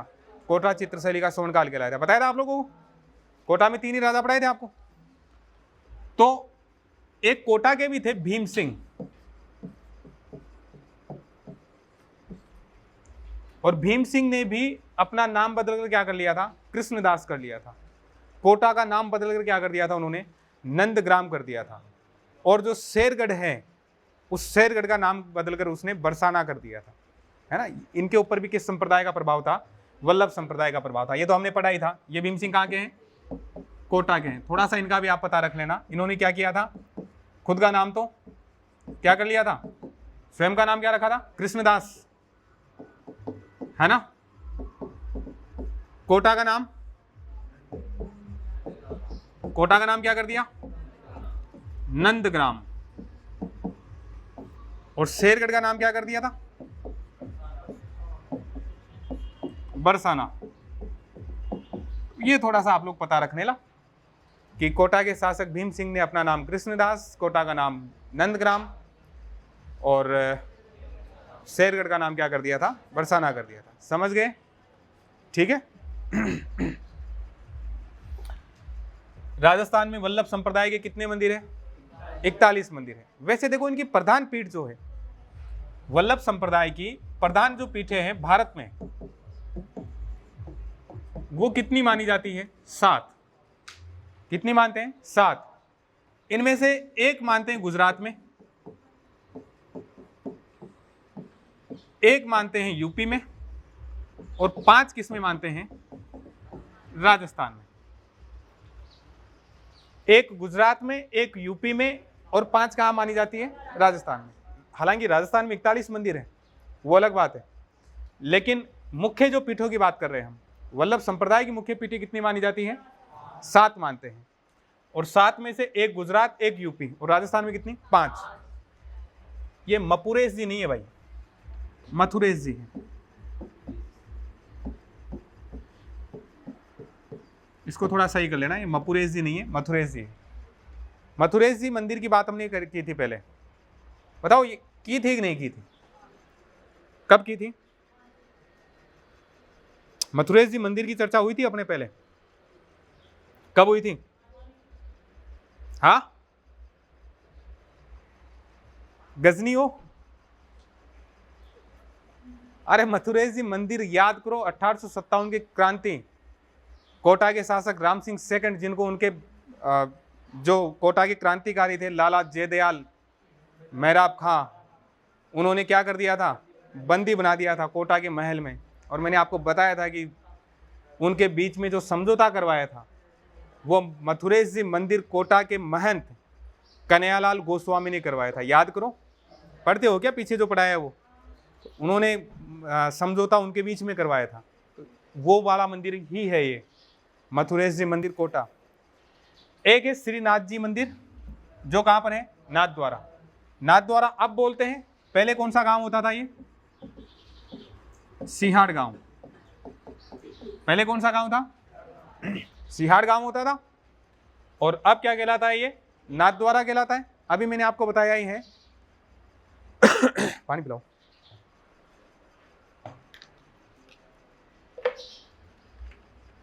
ये पीछे वाले आप याद करते हो कि नहीं करते हो? बेटा वो करते तो नहीं हो तुम। राजधानी के बच्चे याद नहीं करते, ये बड़ी विडंबना है। देखो फिर आया, याद क्यों नहीं आया? मथुरेश जी मंदिर याद आना चाहिए था तुरंत आप लोगों को।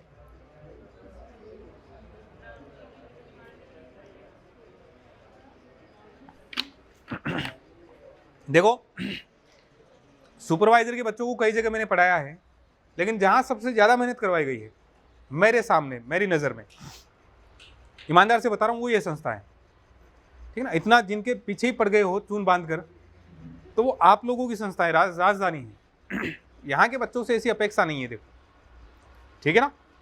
तो मथुरेश जी मंदिर बोलते ही आपको याद आना चाहिए था। अच्छा वो जो 1857 की क्रांति में बात हुई थी, है ना? श्रीनाथ जी मंदिर सिहाड़ गांव में बनवाया था राज सिंह ने। द्वारिकाधीश मंदिर कांकरोली। कांकरोली कहां पर है? यह भी राजसमंद में है। नाथद्वारा जानते ही हो, ये तो प्रसिद्ध है। ये नाथद्वारा भी कहाँ है? राजसमंद में है।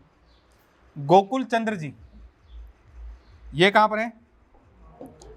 कामा भरतपुर। ठीक है ना? और मदन मोहन जी, ये भी कहां पर है? कामा भरतपुर। अब एक चीज आपको मैं बताता हूं, शायद आप लोगों ने एक मंदिर सुना होगा। एक तो आपने सुना होगा मदन मोहन जी मंदिर।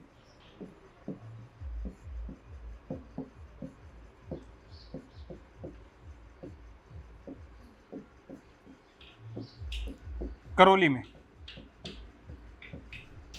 कहां पर भी पढ़ा है? हालांकि मुझे पता है तुम्हें याद नहीं है, बताने की कोई ज्यादा दिक्कत वाली बात तो नहीं थी। आप कंफ्यूज हो ही नहीं रहे थे, क्योंकि कंफ्यूज इसलिए नहीं हो रहे थे, आपको एक का ही पता नहीं था, दूसरा तो सवाल ही नहीं था। फिर भी अगर मान लो किसी को पता हो तो एक मंदिर और है, मदन मोहन जी मंदिर कांकरोली, सॉरी करौली। ये भी श्री कृष्ण से संबंधित है, समझ गए? लेकिन ये वल्लभ संप्रदाय से संबंधित नहीं है। किस संप्रदाय से संबंधित नहीं है? ये वल्लभ संप्रदाय से संबंधित नहीं है। ये वाला मंदिर किस संप्रदाय से संबंधित है? गौड़ीय संप्रदाय से संबंधित है। किससे संबंधित है? गौड़ीय संप्रदाय। अपने जयपुर में गोविंद देव जी मंदिर याद है? सवाई जयसिंह ने बनवाया था। गोविंद देव जी मंदिर भी किससे जुड़ा हुआ है? गौड़ीय संप्रदाय से। तो गोविंद देव जी मंदिर और मदन मोहन जी मंदिर करौली वाला, ये किस संप्रदाय से जुड़े हुए हैं? गौड़ीय संप्रदाय से। याद रख लोगे ना ये? और मदन मोहन जी मंदिर कामा भरतपुर वाला, ये किस संप्रदाय से जुड़ा है? तो इसके मुख्य रूप से कितनी प्रधान पीठें हैं राजस्थान में? 5। कौन कौन सी हो गई? एक तो मथुरेश जी कोटा, श्रीनाथ द्वारा कोटा, सॉरी राजसमंद, द्वारिकाधीश जी, और उसके बाद में गोकुल चंद्र जी कामा भरतपुर और मदन मोहन जी कामा भरतपुर। ये 5 इसकी शाखाएं हैं राजस्थान में। कुल पीठ 7 है, 7 में से 5 राजस्थान, एक उत्तर प्रदेश और एक गुजरात में है। मदन मोहन मंदिर करौली वाला जो है वो किससे संबंधित है? गौड़ीय संप्रदाय से। अच्छा वो नहीं आया, अपने गौड़ीय संप्रदाय नहीं है क्या इधर?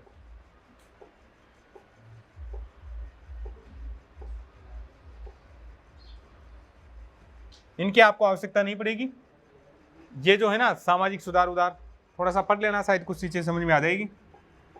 वो वाला नहीं है यार। चलो थोड़ा सा बता देता हूं। गौड़ीय संप्रदाय में अपने एक स्लाइड ऐड कर लेते हैं। ये जो गौड़ीय संप्रदाय है,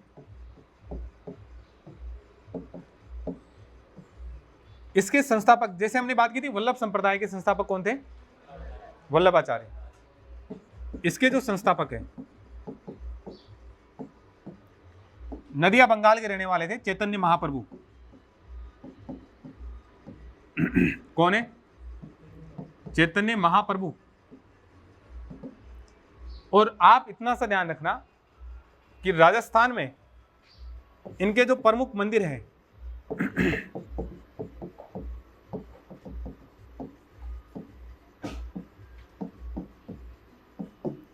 एक तो अभी हमने बात की है, किसकी बात की है हमने? मदन मोहन जी मंदिर करौली।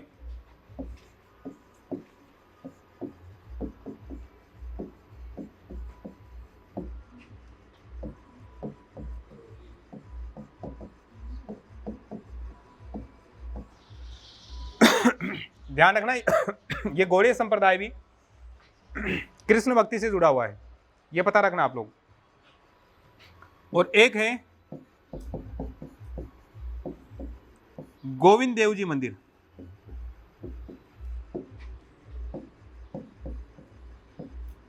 ये कहां पर है?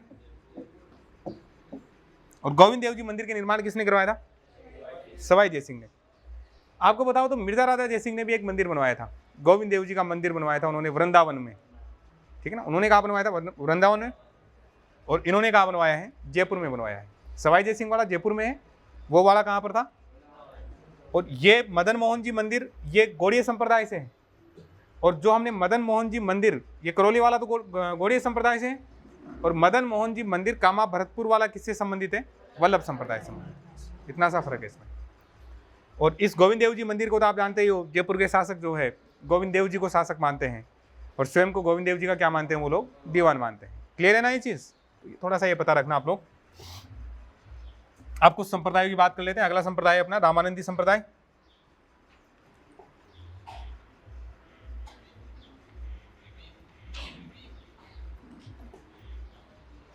रामानंदी संप्रदाय जो है रामानंद से संबंधित है, और इस संप्रदाय की दो शाखाएं हैं अपने यहाँ। एक तो गलता जी और एक कहां पर है? रेवासा सीकर। गलता जी के बारे में दो तीन चीज आप याद रखना। गलता जी को एक तो क्या कहते हैं? गालव तीर्थ। क्या भी बोलते हैं? गालव तीर्थ, क्योंकि ये ऋषि गालव की तपोस्थली है। कौन सा? गलता जी। और गालव के नाम पर ही क्या नाम पड़ा? गलता जी। तो ये एक तो चीज आप याद रखोगे, ऋषि गालव की तपोस्थली, या जहां ये आराधना करते थे, ठीक है ना। गलता जी में एक प्राचीन सूर्य मंदिर है, उसके लिए भी ये प्रसिद्ध है। एक चीज आप ये भी याद रखना, प्राचीन सूर्य मंदिर।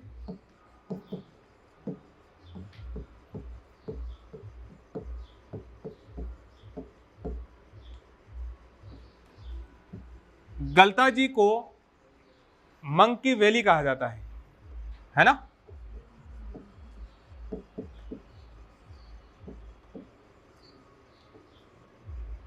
मंकी जानते हो? बंदर जानते हो? यहां जाओगे तो खूब सारे बंदर मिलेंगे। तो ऐसी घाटी जहां पर बंदर हो, इसलिए इसको क्या बोल दिया? Monkey valley. बस एक इसको उत्तरी तोताद्री बोलते हैं। गलता जी को क्या बोलते हैं? उत्तरी तोताद्री।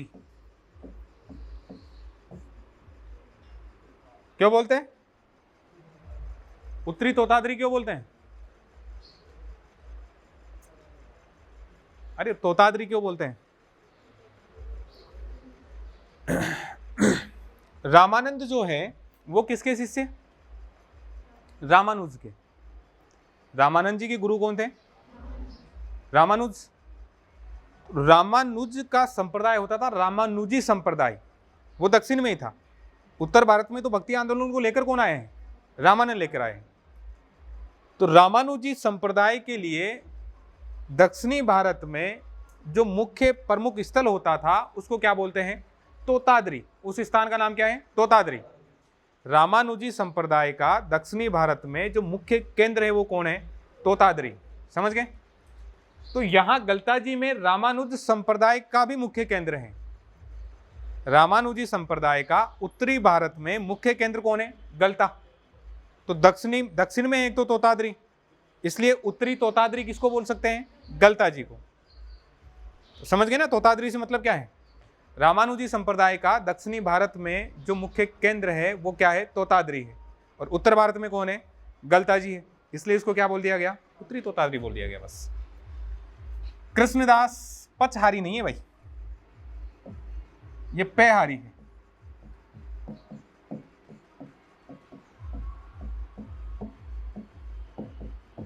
इसके संस्थापक कौन है? गलता जी में रामानंदी संप्रदाय के संस्थापक कौन है? कृष्णदास पेहारी। और रेवासा सीकर में कौन है? अग्रदास। ये थोड़ा धुंधला आ रहा है यार। रेवासा सीकर में अग्रदास जी और यहां पर कौन है? कृष्णदास जी। खानवा का युद्ध याद है? याद है क्या? खानवा के युद्ध में आमेर का कौन शामिल हुआ था? पृथ्वीराज। आमेर का शासक जिसने खानवा के युद्ध में भाग लिया था कौन था? वो पृथ्वीराज। इस पृथ्वीराज की हमने बात की थी। जब आपको मैं आमेर पढ़ा रहा हूँगा तब मैंने बात की होगी कि एक बालाबाई की साल की हमने बात की थी। बालाबाई किसकी पत्नी थी? पृथ्वीराज की पत्नी थी। जैसलमेर के लूणकरण की पुत्री थी। किसकी पुत्री थी वो? लूणकरण की पुत्री थी। और लूणकरण को आशीर्वाद किसने दिया था? कल ही बताया होगा, जसनाथ जी ने। कल बताया था कि नहीं बताया था? जसनाथ जी ने आशीर्वाद दिया था उनको। गढ़सी और लूणकरण जी थे, दोनों भाई थे। और आशीर्वाद किसको मिला था? लूणकरण को मिला था। जसनाथ जी का मेला साल में 3 बार लगता है, चैत्र अश्विन और माघ शुक्ल सप्तमी को। बताया होगा ये भी शायद। तो कृष्णदास पेहारी को पेहारी इसलिए बोलते थे, ये केवल पीते थे, खाते नहीं थे। दूध पीते थे ये, ठीक है ना। मतलब रोटी वोटी खाना वाना नहीं खाते थे ये, केवल क्या करते थे? दूध पीते थे। इसलिए इनको क्या बोला गया है? पेहारी। ठीक,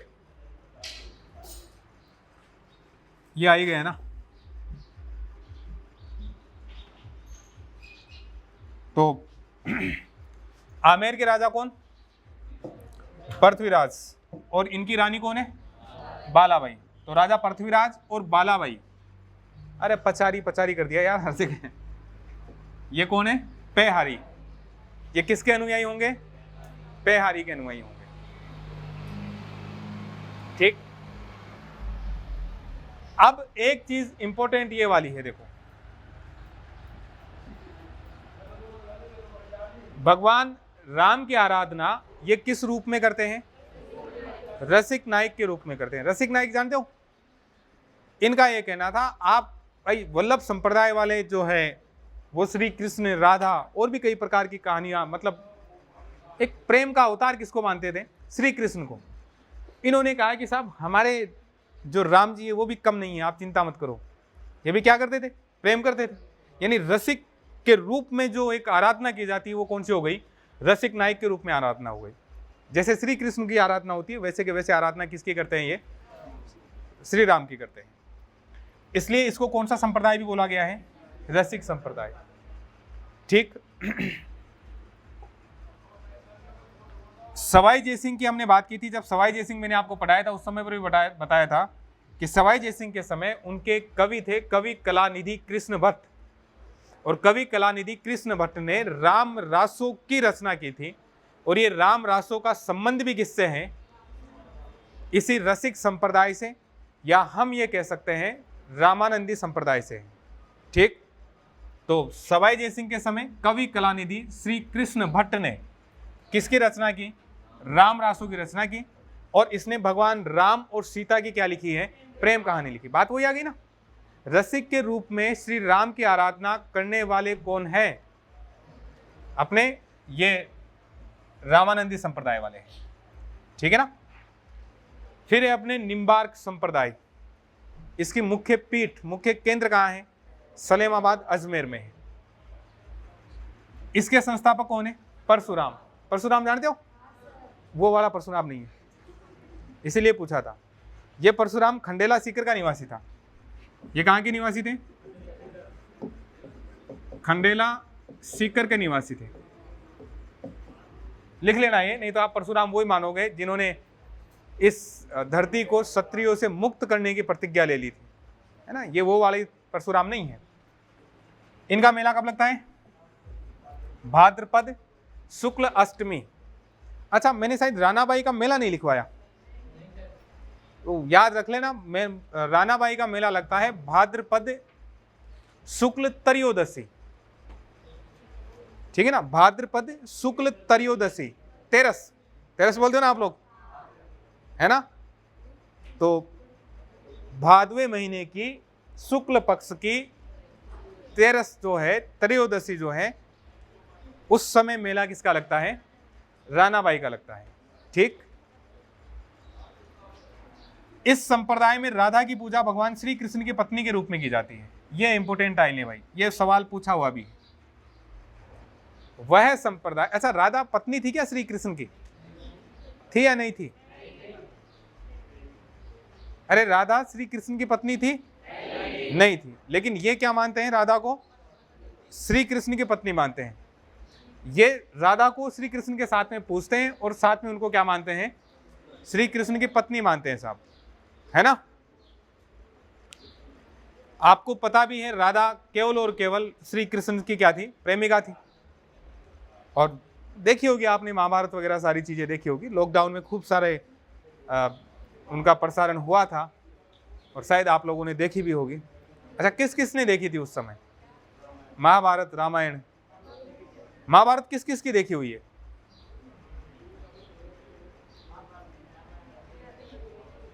तुम आधी आधी देखते हो क्या?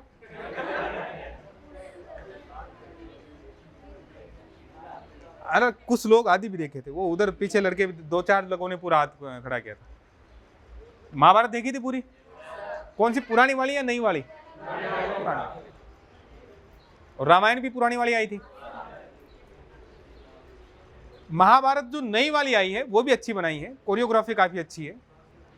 और शायद उसमें जो श्री कृष्ण का रोल जिसने किया है, सौरभ तिवारी नाम है शायद उनका, सौरभ तिवारी है या क्या नाम है, उनका रोल भी बड़ा जोरदार है, उनके संवाद भी बड़े अच्छे हैं। वो भी देखना कभी, बड़ी जोरदार महाभारत है, वो भी देख लिया करो, ज्ञान मिलता है। वैसे मैंने आपको पहले बताया था एक दिन, जब आप कहीं बड़े बूढ़ों में बैठोगे तो इस प्रकार की चर्चाएं छेड़ दिया करो, संस्कारी लगोगे, ठीक। तो यहाँ राधा की पूजा किस रूप में की जाती है? भगवान मतलब राधा और श्री कृष्ण की पूजा होती है, और राधा को क्या मानते हैं? श्री कृष्ण की पत्नी मानते हैं साहब। परनामी संप्रदाय, परनामी, इसके संस्थापक कौन है? प्राणनाथ जी। पैसे परनामी, परनामी अगरबत्ती भी आती थी अपने, है ना। तो परनामी संप्रदाय के संस्थापक कौन है? प्राणनाथ। मुख्य केंद्र क्या हो गया? पन्ना। पन्ना जानते हो मध्य प्रदेश में है। इनका ग्रंथ क्या है? कुजलम स्वरूप। ये ज्यादा इंपॉर्टेंट नहीं है, आप ये ध्यान रखना, इनका मुख्य जो केंद्र है जयपुर में वो कौन है? आदर्श नगर है। याद नहीं रहे तो पहले बीजेपी के अध्यक्ष होते थे अशोक परनामी, और अशोक परनामी जहां से चुनाव लड़ते थे वो जगह भी कौन सी है? आदर्श नगर विधानसभा सीट से। सुना है कभी अशोक परनामी का नाम? अशोक परनामी जहां से चुनाव लड़ते थे वो जगह भी कौन सी थी? आदर्श नगर। 2 बार लगातार विधायक रहे थे, पिछली बार रफीक खान से हार गए थे आदर्श नगर से। तो वो परनामी है, इसी परनामी संप्रदाय से है अशोक परनामी। और आदर्श नगर में खूब सारी संख्या है परनामी समुदाय की, समझ गए ना। किसी न किसी चीज से मैं इसीलिए तो कहता हूं आप लोग हर चारों तरफ का ज्ञान रखा करो, चीजें याद। अभी अशोक परनामी याद होता तो देखो अभी परनामी संप्रदाय याद हो जाता। संस्थापक कौन है? संस्थापकों ने प्राणनाथ जी, पैसे पन्ना, पैसे प्राणनाथ, उसके बाद में पैसे पन्ना, है ना। परनामी संप्रदाय की मुख्य केंद्र कौन सा हो गया? पन्ना। और राजस्थान में आदर्श नगर, जयपुर। और आदर्श नगर से जो विधायक होते थे पहले कौन होते थे? अशोक परनामी होते थे। परनामी इसी संप्रदाय के हैं वो। अब है भाई राम स्नेही संप्रदाय, ये जोरदार संप्रदाय है भाई। पहली चीज तो आपको ये ध्यान रखना है कि ये जो राम स्नेही संप्रदाय है इसकी कितनी शाखाएं हो गई? एक ये सिंहथल है, वैसे सिंथल भी कह सकते हो, लेकिन सिंहथल ज्यादा अच्छा रहेगा इसके लिए। ये जो सिंथल लिखा हुआ है ना, इसके लिए कौन सा शब्द ज्यादा ठीक है? सिंहथल। हालांकि कोई दिक्कत नहीं है, सिंथल भी लिखा हुआ था, उससे कोई गड़बड़ नहीं होगी। एक कौन सा है? खेड़ापा। शाहपुरा भीलवाड़ा में है और इसके संस्थापक कौन है? रामचरण जी। और रामचरण जी की किताब का नाम क्या है? अनभय वाणी।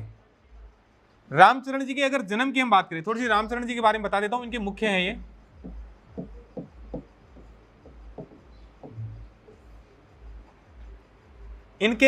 इनका जो जन्म हुआ था ये हुआ था सोडाग्राम,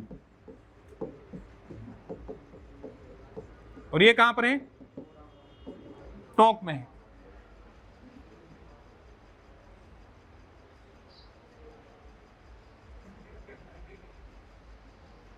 सोडाग्राम कहां पर है? टोंक में है। और इनके पिता का नाम था बख्ताराम।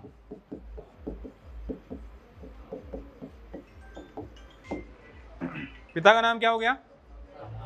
बख्ताराम। इनकी माता का नाम था देऊ, और माता का नाम देऊ, और इनके गुरु थे करपाराम।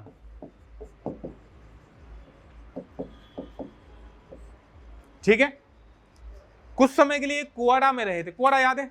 यार ये आदमी है, पजामा है।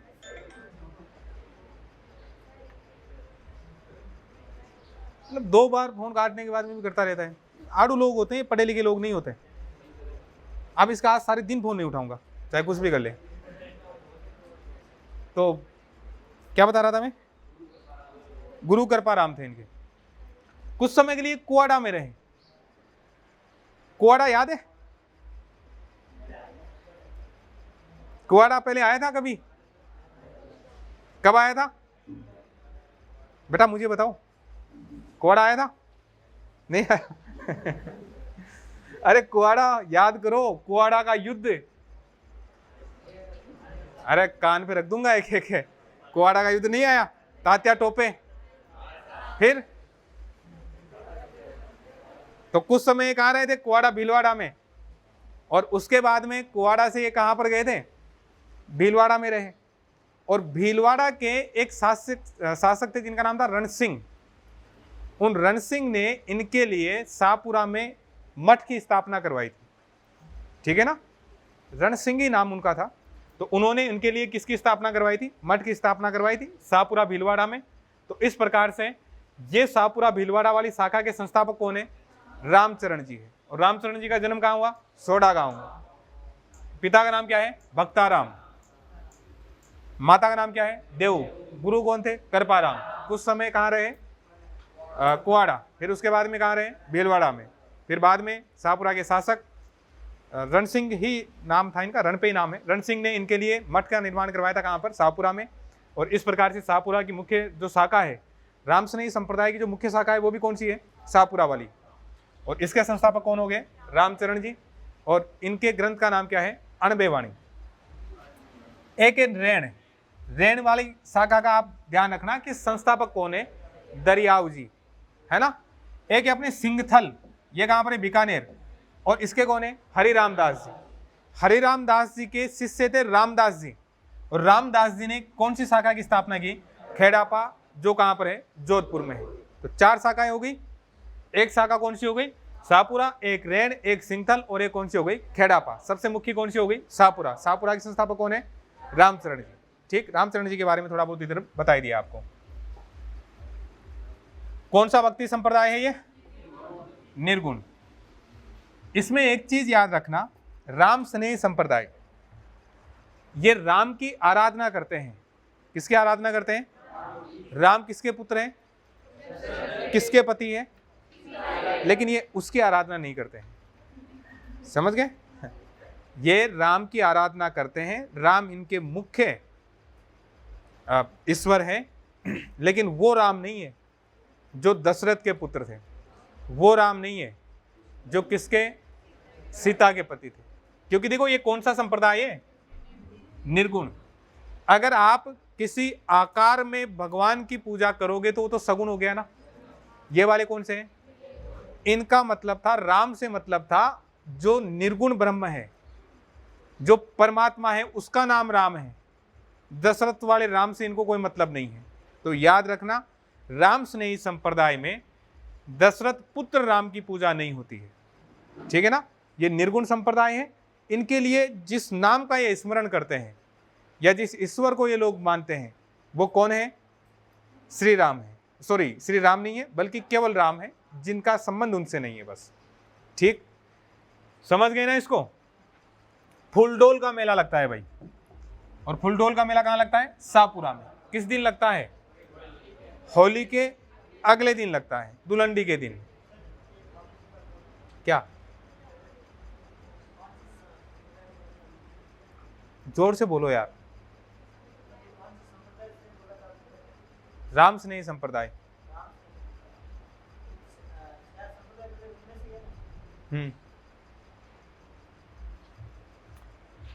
गुलाबी रंग के कपड़े पहनते थे भाई। कौन से रंग के? गुलाबी रंग। होली के अगले दिन मेला बढ़ता है, क्या उड़ती है? गुलाल।